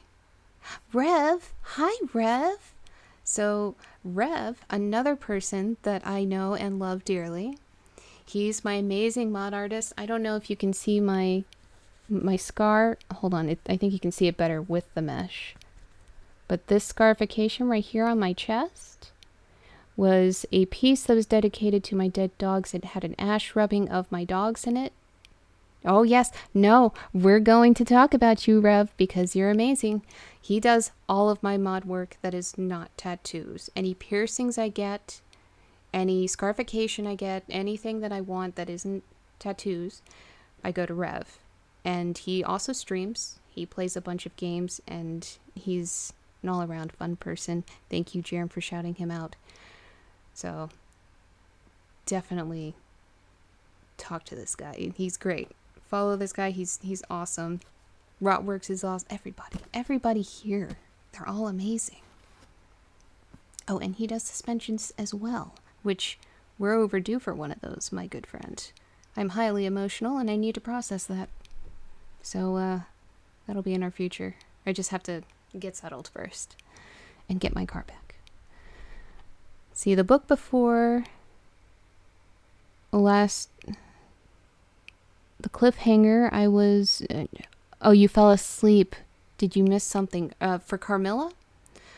Oh, yes, I didn't upload that. I don't know where you left off with that. Yes, absolutely. Yes, that would be great. That would be great. I would very much be into that. I also need a particular piercing redone. That was a hint. That was a hint right there. Actually, a couple of them, but all in good time. Okay, so where we are in the...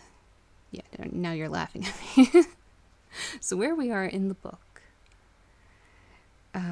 I forget where I was just saying we were in the book. Okay, wolves. Wolves were howling and scaring the horses. And then there was a point where suddenly the wolves got very silent. There was no noise and the carriage was stopped. And for some reason, the coach just kept getting off the carriage to do some shit in the dark. No idea what he's doing in the dark, but he's doing some shit in the dark. And during one of those stops, everything went silent. And by the light of the moon that finally came out of the clouds, poor Jonathan saw that the carriage and the horses, he was surrounded by these wolves, just being terrifying.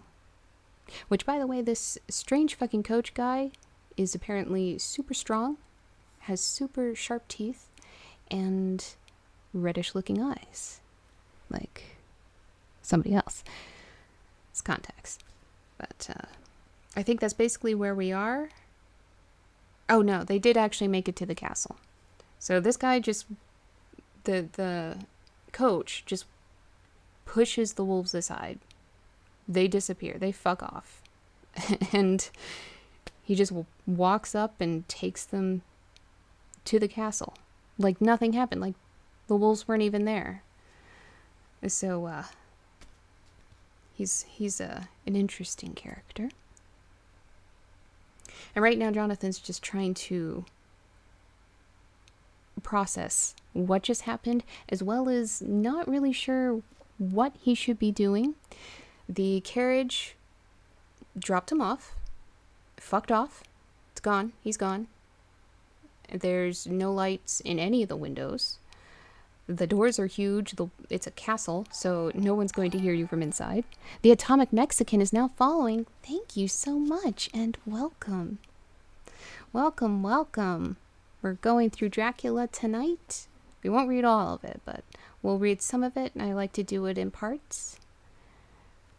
No, the Dresden Files. Sorry, I did not fall asleep. I was surprised what happened. Oh, okay. So yeah, right now he's just standing outside of this castle in the courtyard.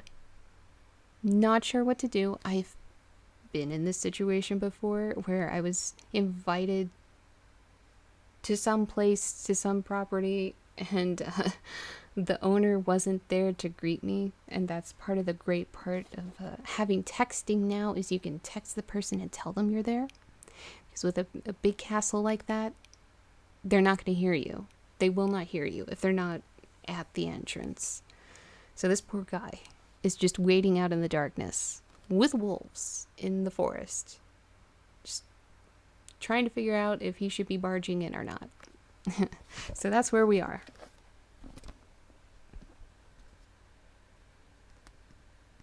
I stood in silence where I was, for I did not know what to do.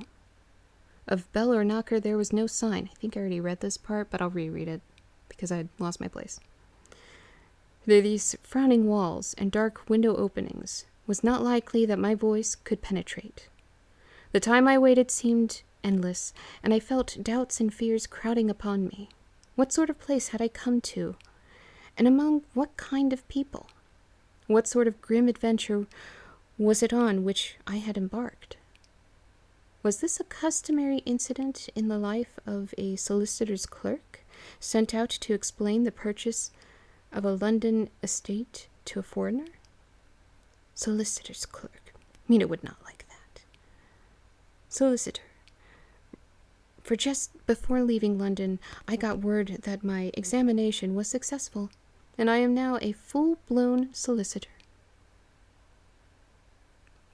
Or is it? No, that is it. Okay, I read that right. I began to rub my eyes and pinch myself to see if I were awake. It all seemed like a horrible nightmare to me, and I expected that I should suddenly awake, to find myself at home, with the dawn struggling through the windows. Sorry, the light's really bad in this room. As I had now and again felt in the morning, after a day of overwork. But my flesh answered the pinching test, and my eyes were not to be deceived. I was indeed awake and among the Carpathians. All I could do now was to be patient, and to wait the coming of morning. Standing outside? No. Okay. I would be hitting that door, or just going through one of the windows. No. No one leaves me waiting out there, no. Not, at that point, it's just rude.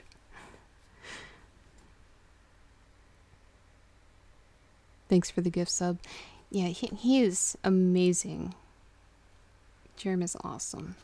And he's a great moderator and a great new friend that I've made since I've started streaming. I appreciate him. I appreciate you all.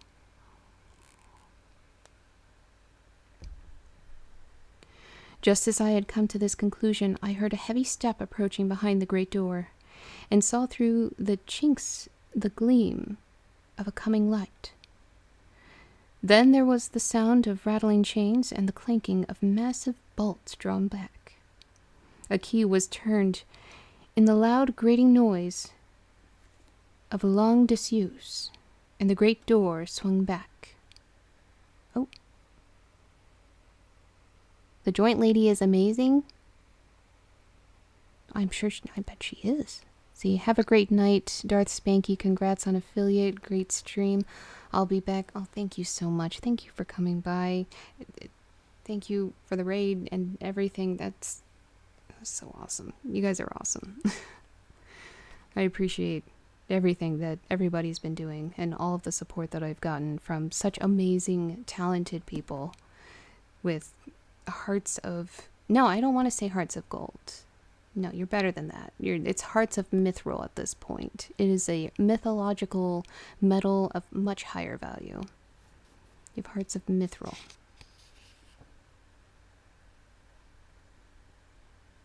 Lost my place. Aw. I'm glad you do. I try. I'm surprised I don't have a heart of coffee.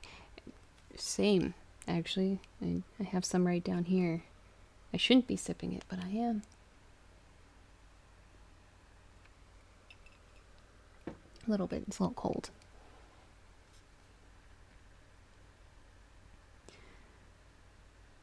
Within stood a tall old man, clean-shaven save for a long white mustache, and clad in black from head to foot, without a single speck of color about him anywhere, who was texting me.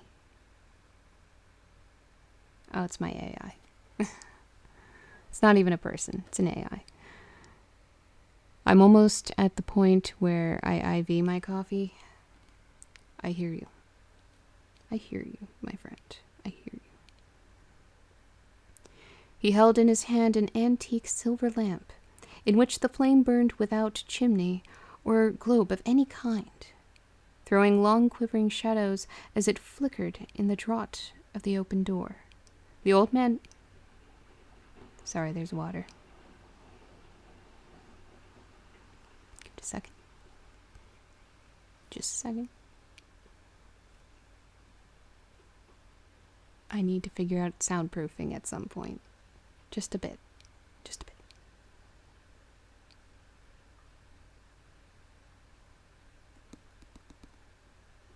See, I could never... The coffee making ritual is sacred. First sip after...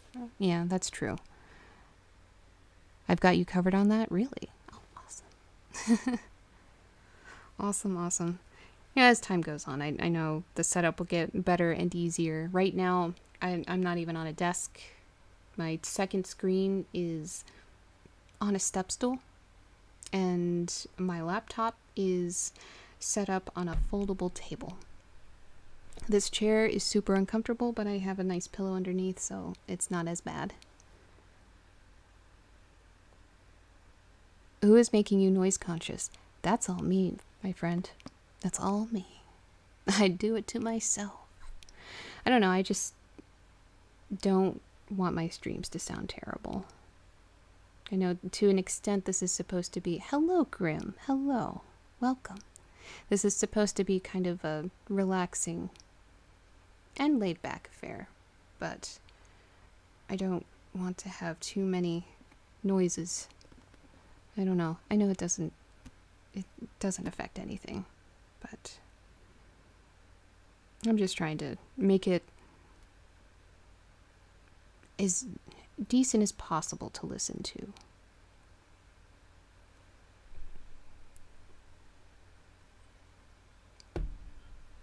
I mean, your sound is so much better than the overwhelming majority of people starting off. Oh, thank you.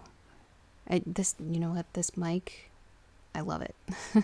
It is a lot better than what I expected my starting mic to be. It was on sale. I got very lucky. Well, I'm back. Brain has been spent. I'm a tackle editing tomorrow. I can relate to that. Welcome back. We're glad to have you. Absolutely. And don't work yourself too hard. It can definitely mess with your brain. I've felt that before.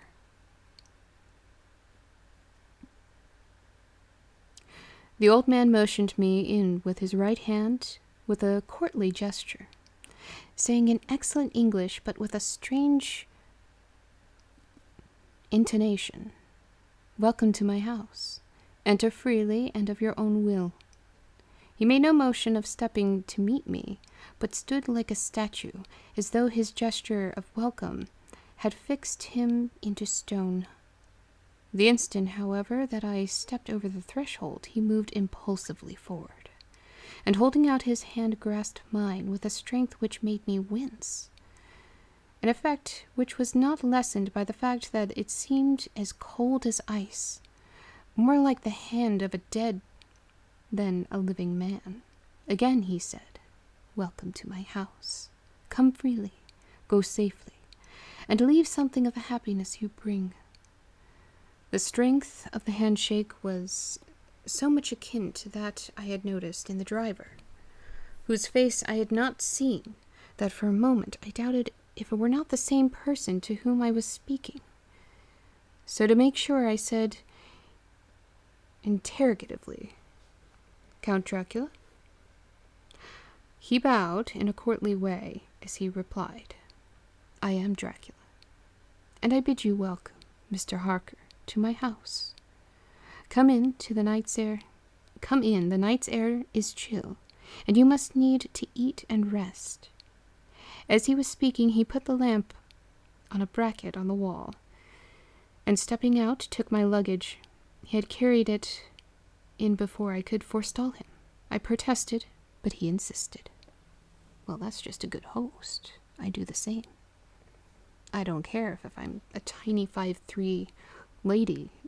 I'm carrying your shit into this house. But then I don't let people do the same for me. If I'm going over to other people's houses, I don't let them carry my bags. Nope. That is my weight to bear. Makes perfect sense, right? Trying to make some new notifications, but it seems I gotta relearn how to do that. I hear you. 5'3", yes. Yes, I am only 5'3". Not sure if I guess I didn't mention that before, did I? Yep, I'm short. I am 5'3". Barely 5'3" at that. Short lady. I just wear heels all the time. And big boots. So nobody gets to see my actual height until they see me in a more relaxed setting. But yes, I'm little. I don't mind it though. I don't hit my head quite as often as somebody as clumsy as me with a higher height would. Could have sworn you were taller considering I'm roughly 5'10". Maybe it's the boots. It is the boots. Yes, absolutely, it is the boots. I mean, the boots that I've worn around you pretty much every time I've seen you give me about 5 inches of height. So I've always had, at the very least around you, 4 inches added on. But usually I have 5 inches added on. That's not even 5, that's closer. Or something like that. I don't know. But yeah, I'm always in platform boots around you. It's all a lie. You'll see my real height. You'll see it eventually. At some point. All of my friends do. I lost my place. I keep doing that. Oh, here we go. Nay, sir, you are my guest. It is late, and my people are not available. Let me see to your comfort myself. He insisted on carrying my traps along the passage, and then up a great winding stair, and along another great passage, on whose stone floor our steps range heavily. At the end of this he threw open a heavy door, and I rejoiced to see within it a well-lit room, in which a table was spread for supper, and on whose mighty hearth, a great fire of logs, freshly replenished, flamed and flared. Oh, here we go. I remember my high school girlfriend was 4'10" and a half. The wrath was real, if you forgot that half-inch. Oh my. Yeah, the half-inch doesn't do much. I think I'm a little above 5'3", maybe. But it's 5'3". It doesn't really matter. Just like the cake. Just like the cake. My wife is the same height as you, perfect for resting my chin on your head for comfortable hugs. Aw, that's so sweet. Oh, Rotworks makes it so sweet. Aw, it is a good height. I'm happy with my height. I'm okay with it. It makes dating a lot easier, because I could date anybody of any height. They're all taller than me. But thank you, Rotwords. You make it wholesome. This is why I say everybody should follow him, because he's such a sweetheart. And he draws these amazing, terrifying drawings, but they're so beautiful at the same time. And then he's just this wholesome sweetheart. I love it. I love it. And I love watching you draw. Put some water in there. Oh my god, I swear it's getting hotter the later it gets.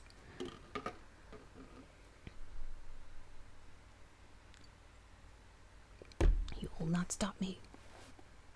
Oh, you're welcome. Oh, you mean the world to me, my good sir. You're a good person, and I like you, and I'm glad that a life told me about you. Who is another amazing person. I don't think she's here right now, but she's another art streamer that's super fun and amazing, and actually has an art book devoted to different artists, and she used one of my drawings, and it was such a happy time. It's so sweet. She's a wonderful lady. Who is it again? A Life to Be Made? Yeah, she's been introducing me to everybody. Yes. Yeah, you know who she is. She is amazing. Absolutely. She doesn't even know we're talking about her right now. But we are. She is amazing. She's a good lady. She's she actually got the title of my new best friend because it was put in writing. Chocolate ice cream. Oh, I'm so jealous, especially with how hot this room is. Very jealous. It's so hot. I might have to indulge in ice cream after this.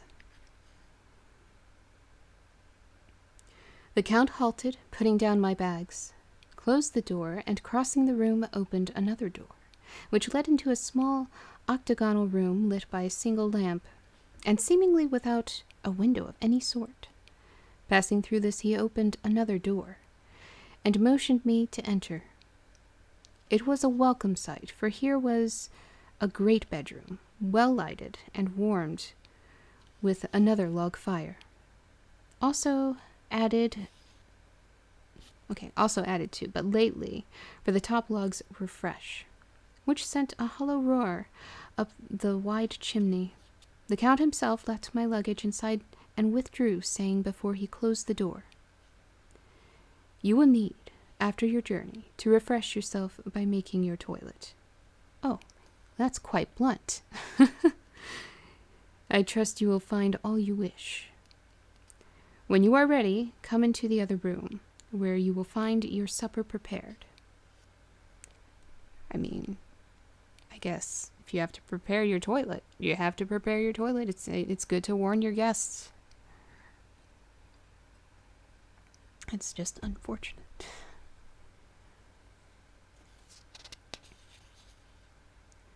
The light and warmth and the Count's courteous welcome seemed to have dissipated all my doubts and fears. Excuse me, my throat is getting scratchy.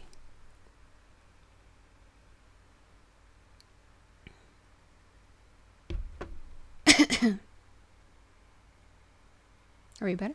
Okay, maybe. I might have to... Nope, I do. Definitely do. Excuse me. We're gonna eat a drop. I will not read with a scratchy voice. No, not in this stream.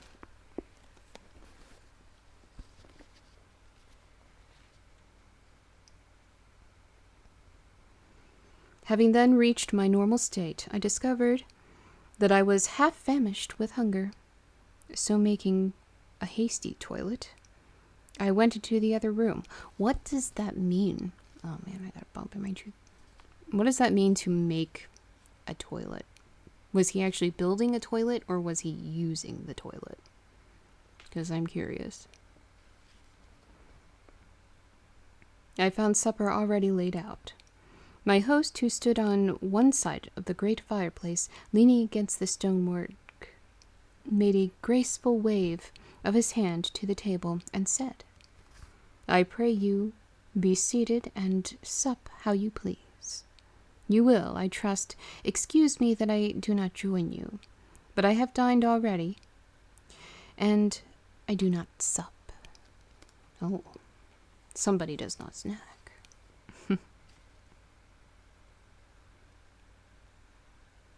I handed to him the sealed letter which Mr. Hawkins had entrusted to me. He opened it and read it gravely. Then, with a charming smile, he handed it to me to read. One passage of it, at least, gave me a thrill of pleasure. "I must regret that an attack of gout, from which malady I am a constant sufferer, forbids absolutely any traveling on my part for some time to come. But I am happy to say that I can send a sufficient substitute, one in whom I have every possible confidence. He is a young man, full of energy and talent in his own way, and of a very faithful disposition. He is discreet and silent, and has grown into manhood in my service. He shall be ready to attend on you when you will during his stay, and shall take your instructions in all matters." The Count himself came forward and took off the cover of a dish, and I fell to at once on an excellent roast chicken. Oh yeah, he writes about the food a lot. From the context you read, it sounded like an urgent run to the bathroom. He's been in carriages all day, and it seems like they didn't stop much, so he probably had to really go.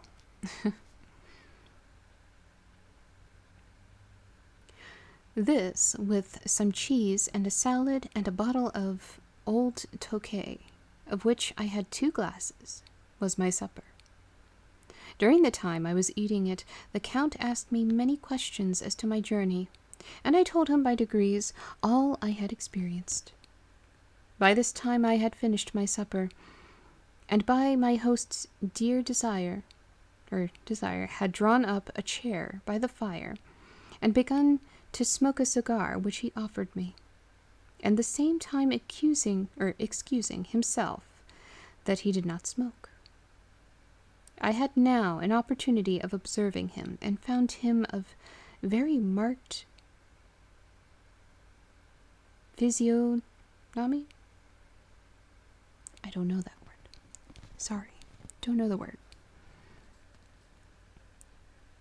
It's his features. His face was a very strong, aquiline,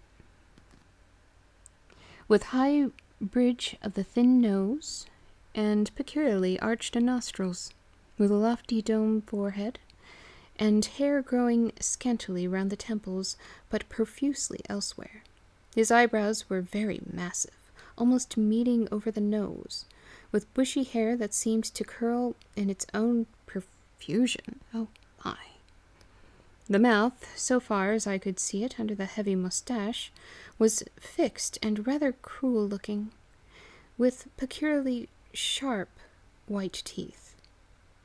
These protrude over the lips, whose remarkable ruddiness showed astonishing vitality in a man of his years. For the rest, his ears were pale, and the tops extremely pointed. The chin was broad and strong, and the cheeks firm though thin. The general effect was one of extraordinary pallor. Hitherto I had noticed the backs of his hands as they lay on his knees in the firelight, and they had seemed rather white and fine, but seeing them now close to me, I could not but notice that they were rather coarse, broad, with squat fingers.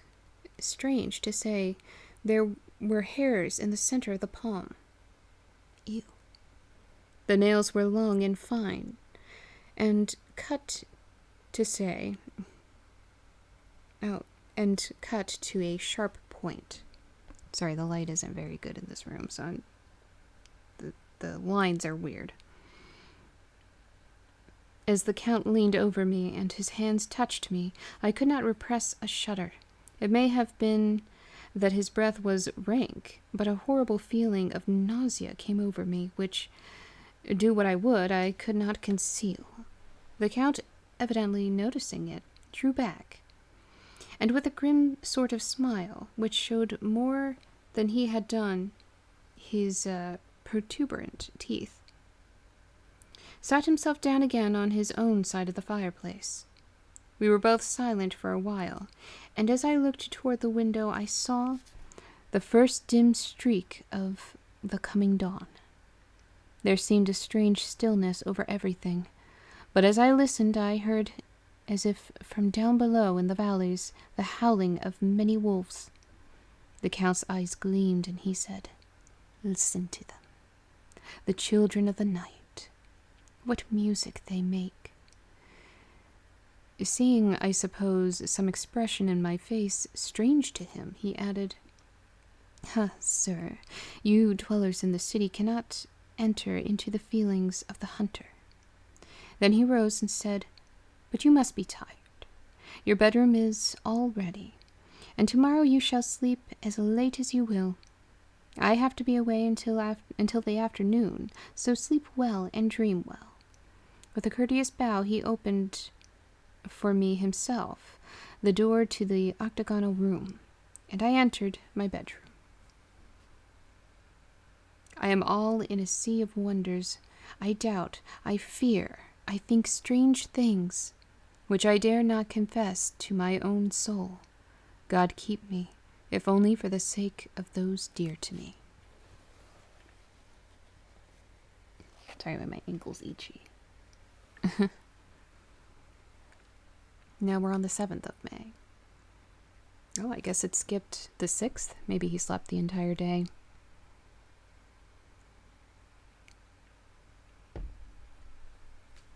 It is again early morning, but I have rested and enjoyed the last 24 hours. I slept till late in the day and awoke of my own accord.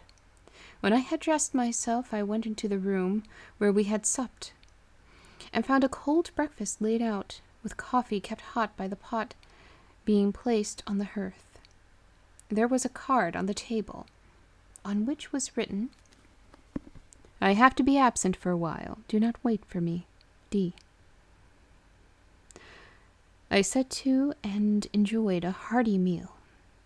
When I had done, I looked for a bell, so that I might let the servants know I had finished, but I could not find one. There are certainly odd deficiencies in the house, considering the extraordinary evidences of wealth which are around me.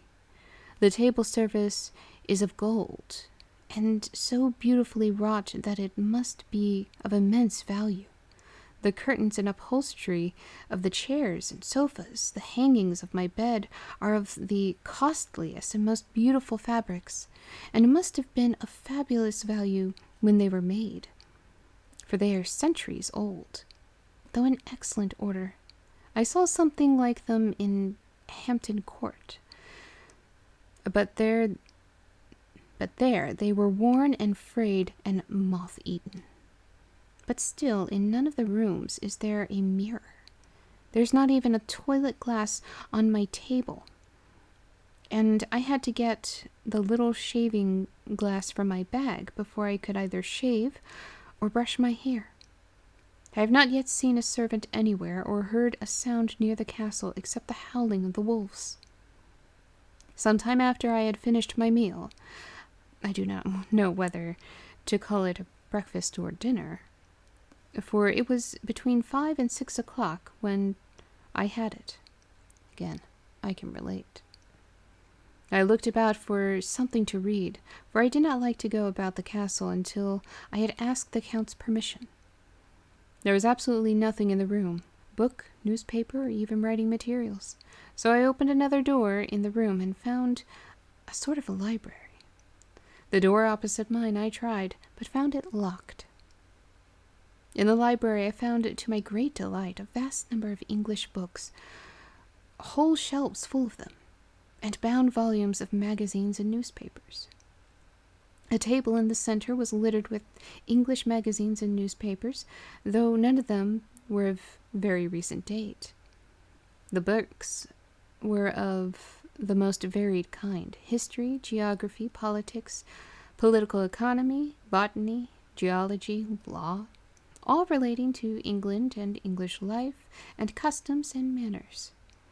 There were even such books of reference as the London Directory, the Red and Blue Books, Whitaker's Almanac, and the Army and the Navy List, and it somehow gladdened my heart to see it, the Law List. Oh, I have bad news. It's bedtime, but I am antsy for a motorcycle ride and a midnight snack. Okay. Thank you so much for coming by, Jerem. Thank you for modding tonight. Thank you for the hype train and all of your amazingness. I appreciate you. I'm so glad you came by. And I hope the rest of the evening treats you well. I hope at the very least that it treats you a little bit better than my evening has treated me. Other than the stream has been fantastic.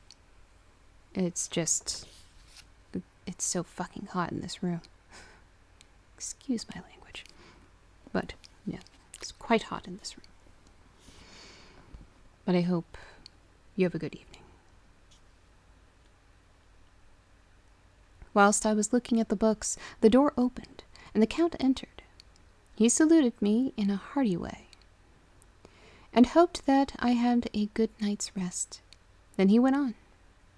I am glad you found your way in here, for I am sure there is much that will interest you. These companions, and he laid his hand on some of the books, have been good friends to me, and for some years past, ever since I had the idea of going to London, had given me many, many hours of pleasure. Through them I have come to know your great England, and to know her is to love her. I long to go through the crowded streets of your mighty London, to be in the midst of the whirl and rush of humanity, to share its life, its change, its death, and all that makes it what it is. But alas, as yet I only know your tongue through books. To you, my friend, I look that I know it to speak. But Count, I said, you know and speak English thoroughly. He bowed gravely.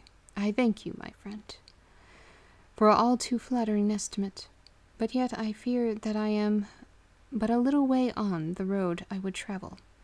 True, I know the grammar and the words, but yet I know not how to speak them. Indeed, I said, you speak excellently.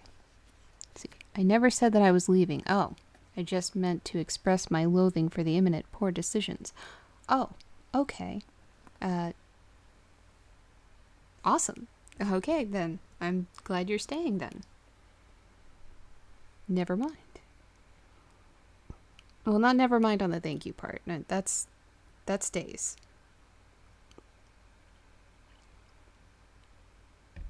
I hate the puffiness that this drop puts in my cheek. And it sticks to my tooth. Oh my. That's unpleasant. Leaving amidst story time, what sort of monster do you think I am?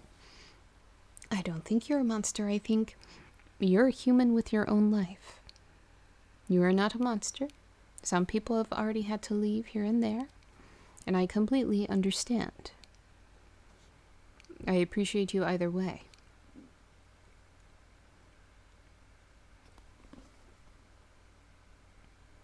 Not so, he answered. Well, I know that. Did I move and speak in your London? None there are who would not know me for a stranger. That is not enough for me. Here I am a noble. I am a boyar. The common people know me, and I am master. But a stranger in a strange land, he is no one. Men know him not. and to know not is to care not for. I am content if I am like the rest, so that no man stops if he sees me, or pause in his speaking if he hear my words.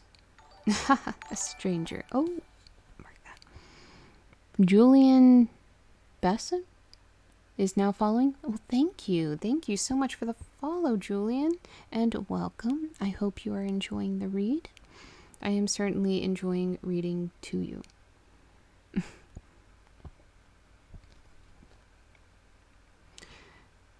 I have been so long master that I would be master still, or at least that none other should be master of me. You come to me not alone as agent of my friend Peter Hawkins of Exeter, to tell me all about my new estate in London. You shall, I trust, rest here with me a while, so that by our talking I may learn the English intonation. And I would that you tell me when I make error, even of the smallest in my speaking. I am sorry that I had to be away so long today, but you will, I know, forgive one who has so many important affairs in hand. Thanks, cool content. Oh, thank you. I'm so glad you think so. I do reads of classic horror novels and stories, and sometimes ones that are done by independent authors, whoever has the copyright of the stories.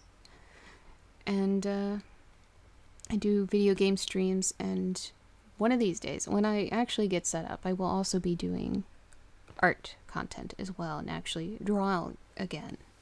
I'm hoping. I want to draw again. It's long overdue. But there's a lot of wonderful people hanging out in this chat, so feel free to chat. It's a relaxed affair. I always stop to respond while reading. Or gaming, or whatever. Whatever it is I'm doing. Chat is half of it. It's half the fun. But if you have any questions, don't hesitate to ask.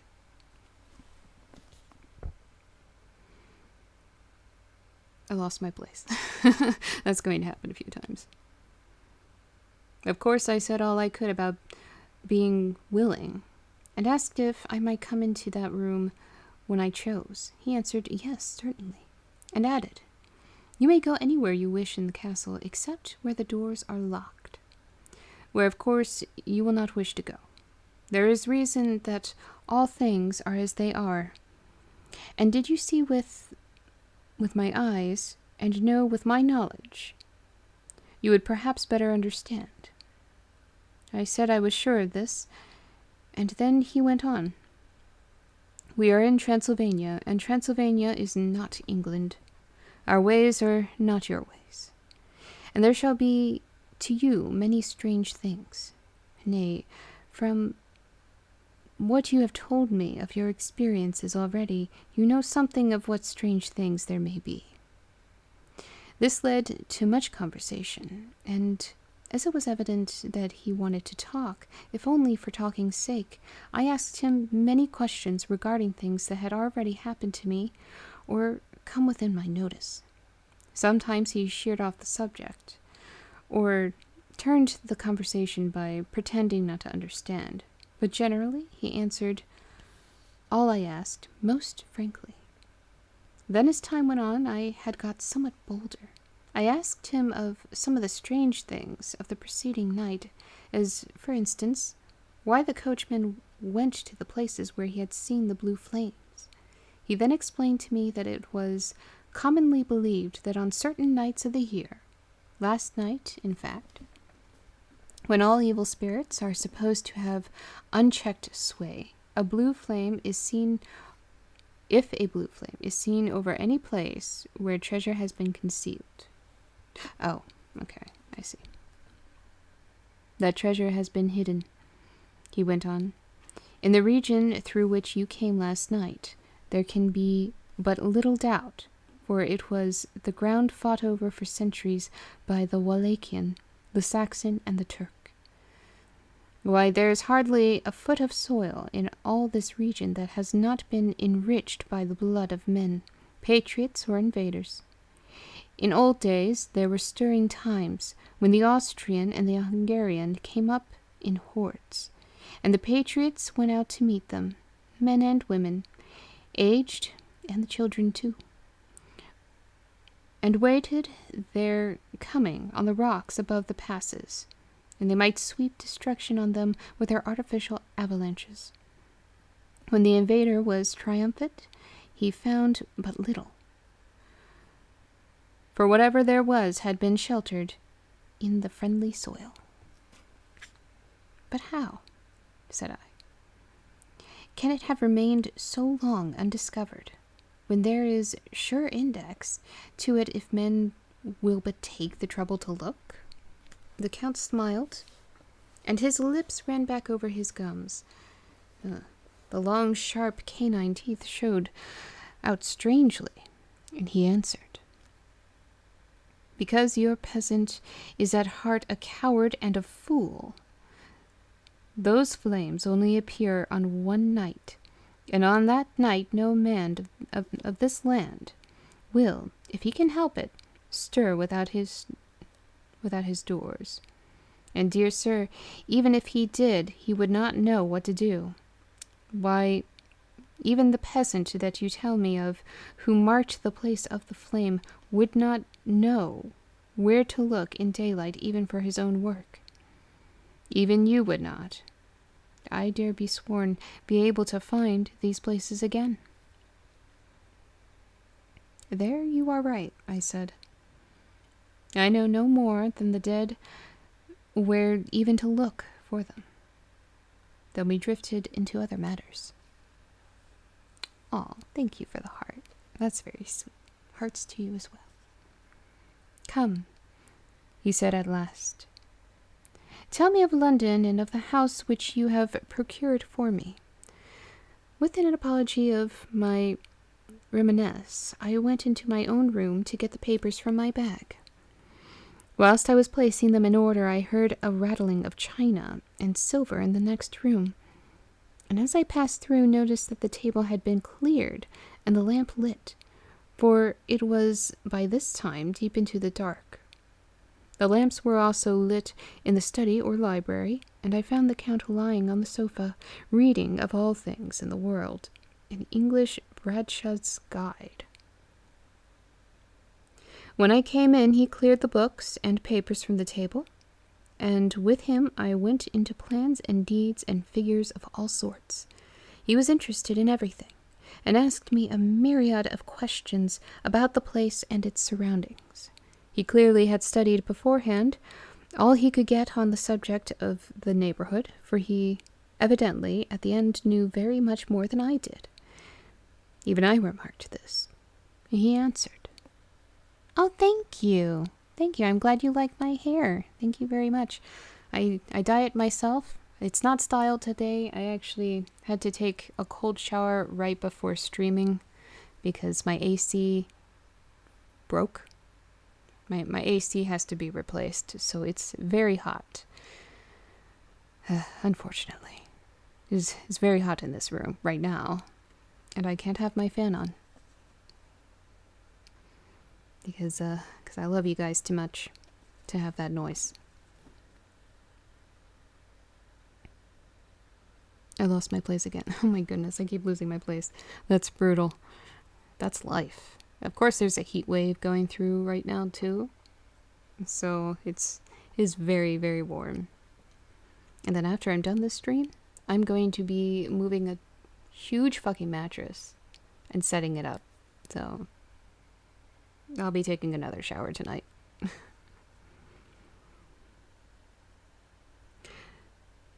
Well, but my friend, is it not needful that I should?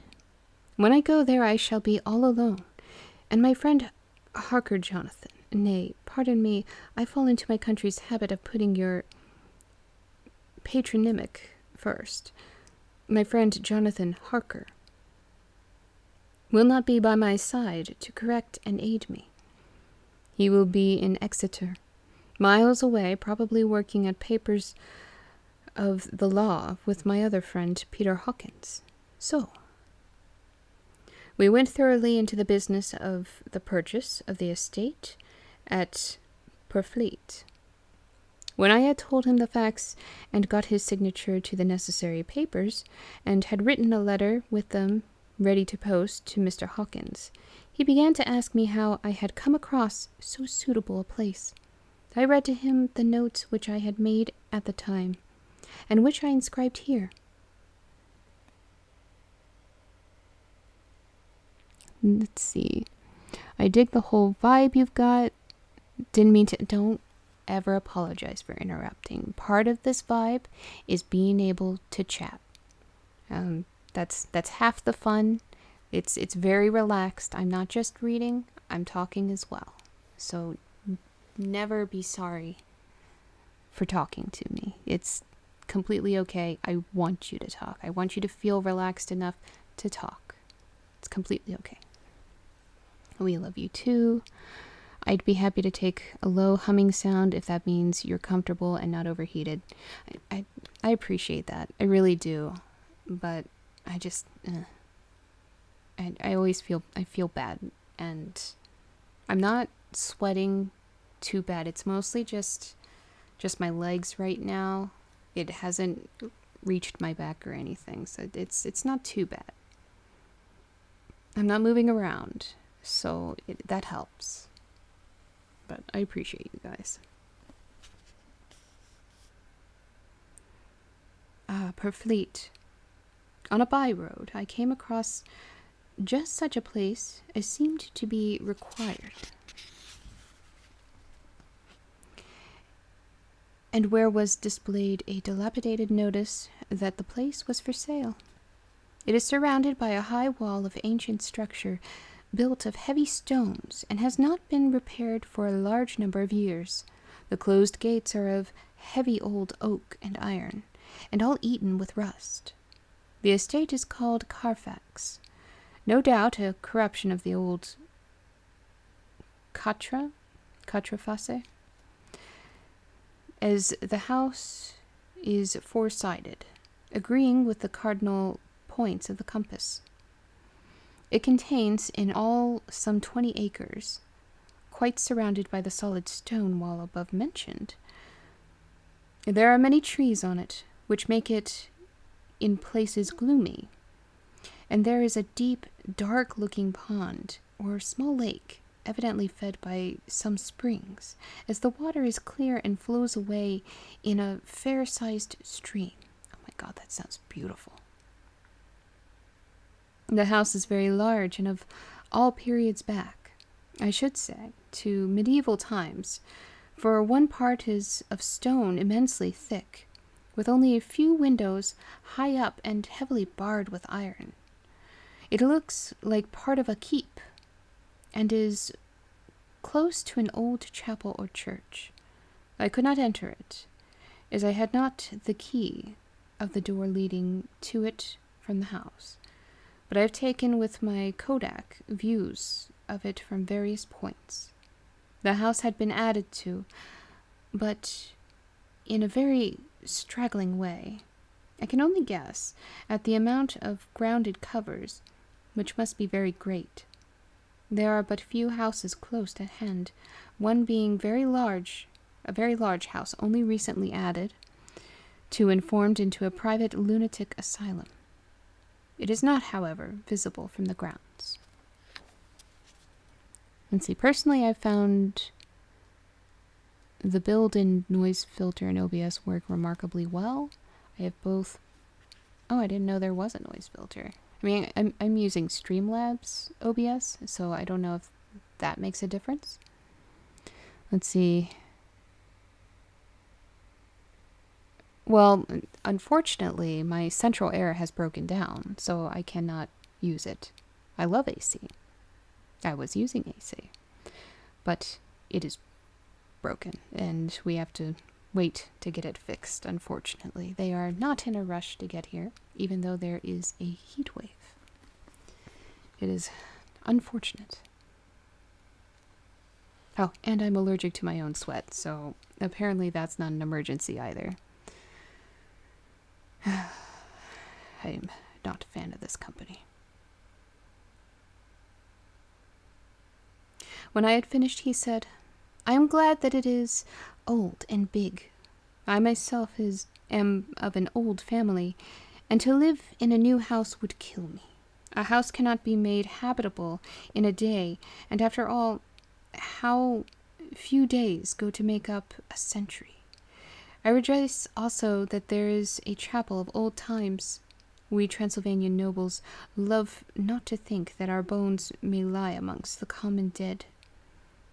I seek not gaiety nor mirth, not the bright voluptuousness of much sunshine and sparkling waters which...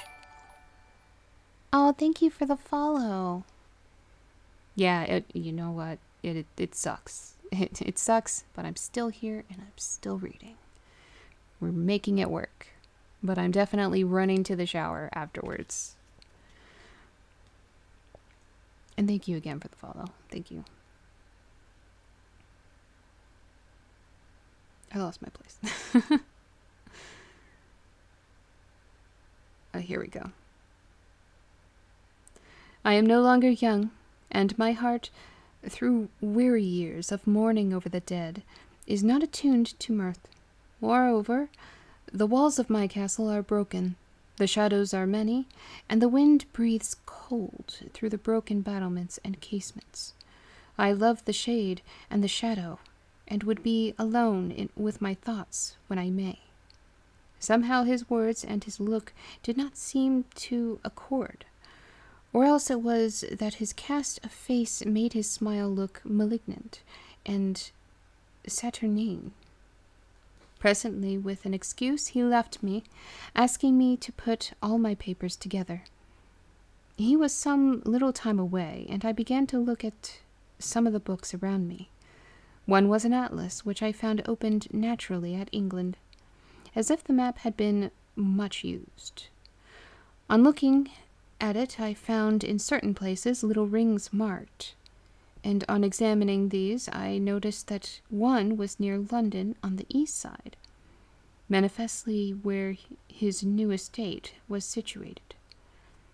The other two were Exeter and Whitby on the Yorkshire coast.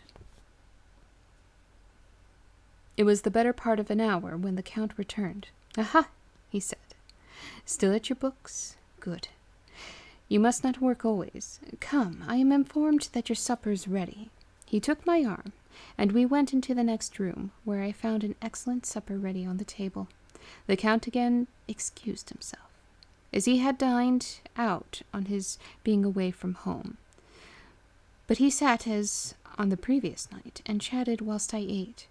After supper I smoked, as on the last evening, and the Count stayed with me, chatting and asking questions on every conceivable subject, hour after hour. I felt that it was getting very late indeed, but I did not say anything, for I felt under obligation to meet my host's wishes in every way. I was not sleepy, as the long sleep yesterday had fortified me, but I could not help experiencing the chill which comes over one at the coming of the dawn, which is like, in its way, the turn of the tide. Oh, don't be sorry. It's okay. That's not for you to be sorry. That company that's kind of making us wait, they need to be sorry. They're awful, awful people. They say that people who are near death die generally at the change to the dawn or at the turn of the tide. Anyone who has, when tired, and tied as it were to his post, experienced this change in the atmosphere, can well believe it. All at once we heard the crow of a cock coming up with preternatural shrillness through the clear morning air. Count Dracula, jumping to his feet, said, "Why, there's the morning again. How remiss I am to let you stay up so long.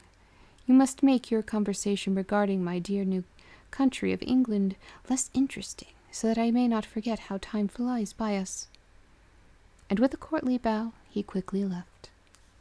I went into my own room and drew the curtains, but there was little to notice. My window opened into the courtyard. All I could see was the warm gray quickening of the sky. So I pulled the curtains again, and have written of this day. Let me see how much is left in this. Got 240. Okay, this chapter's almost done, so we'll finish this chapter. Okay, this is the 8th of May.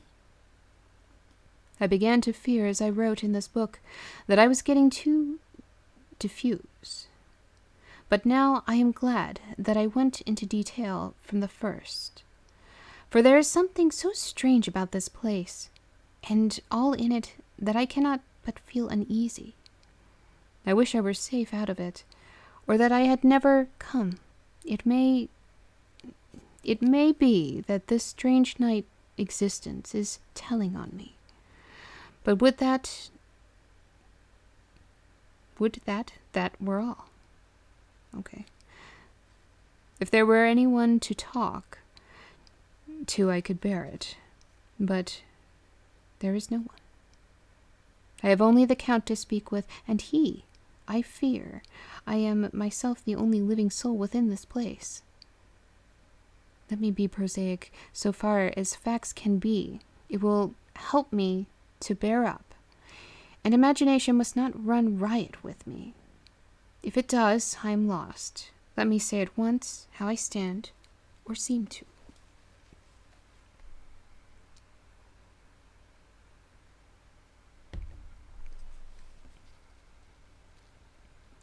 I only slept a few hours when I went to bed, and feeling that I could not sleep any more, got up.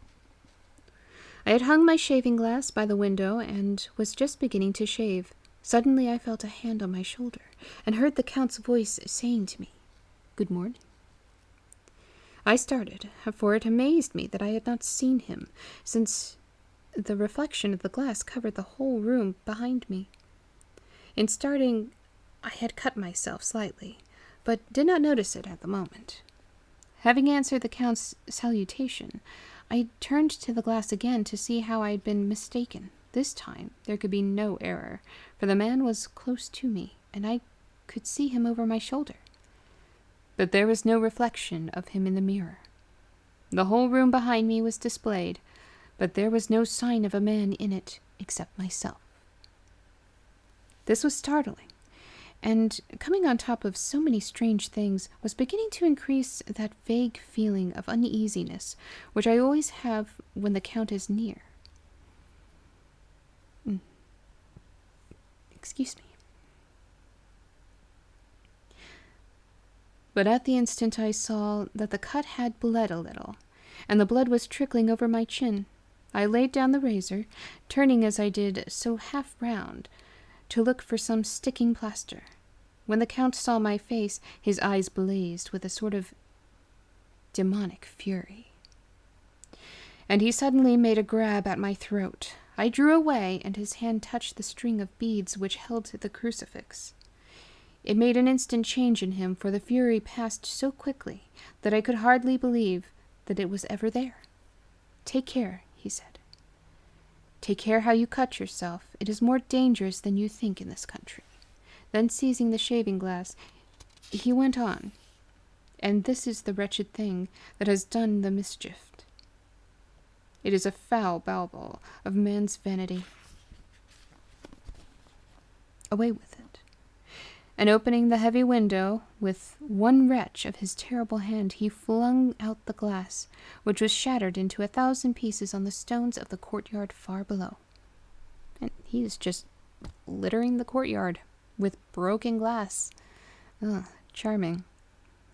Then he withdrew without a word. It is very annoying, for I do not see how I am to shave, unless in my watch case or the bottom of the shaving pot, which is fortunately of metal. When I went into the dining room, breakfast was prepared, but I could not find the Count anywhere, so I breakfasted alone. It is strange that as yet I have not seen the Count eat or drink. He must be a very peculiar man. After breakfast, I did a little exploring in the castle. Went out on the stairs and found a room looking towards the south. The view was magnificent, and from where I stood was every opportunity of seeing it. The castle is on the very edge of a terrible precipice. A stone falling from the window would fall 1,000 feet without touching anything. As far as the eye can reach is a sea of green treetops, with occasionally a deep rift where there is a chasm. Here and there are silver threads where the rivers wind in deep gorges through the forests. But I am not in heart to describe beauty, for when I had seen the view I explored further. Doors, doors, doors everywhere, and all locked and bolted. In no place, save from the windows in the castle walls, is there an available exit. The castle is a veritable prison, and I am a prisoner. All right, and that is the end of chapter 2.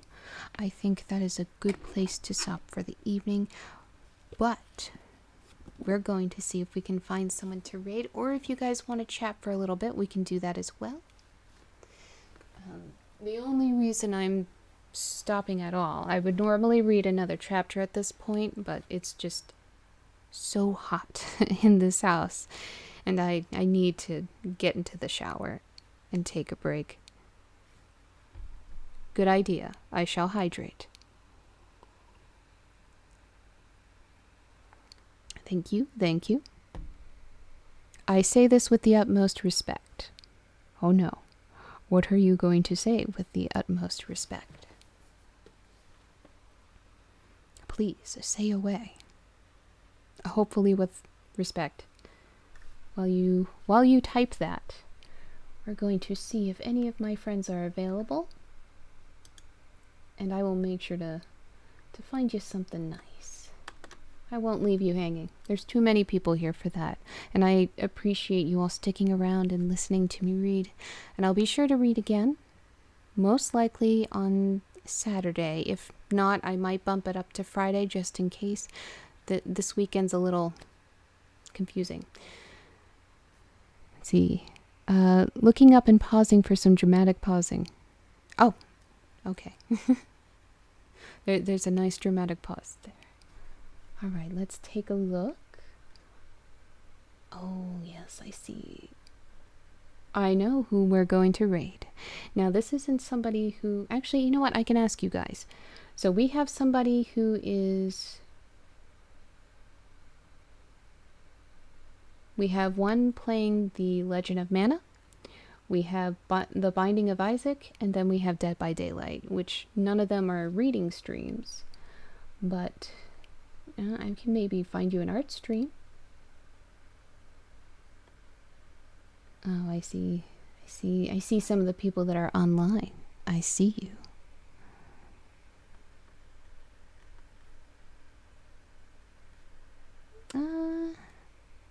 Dead by Daylight? Alright, you've got it.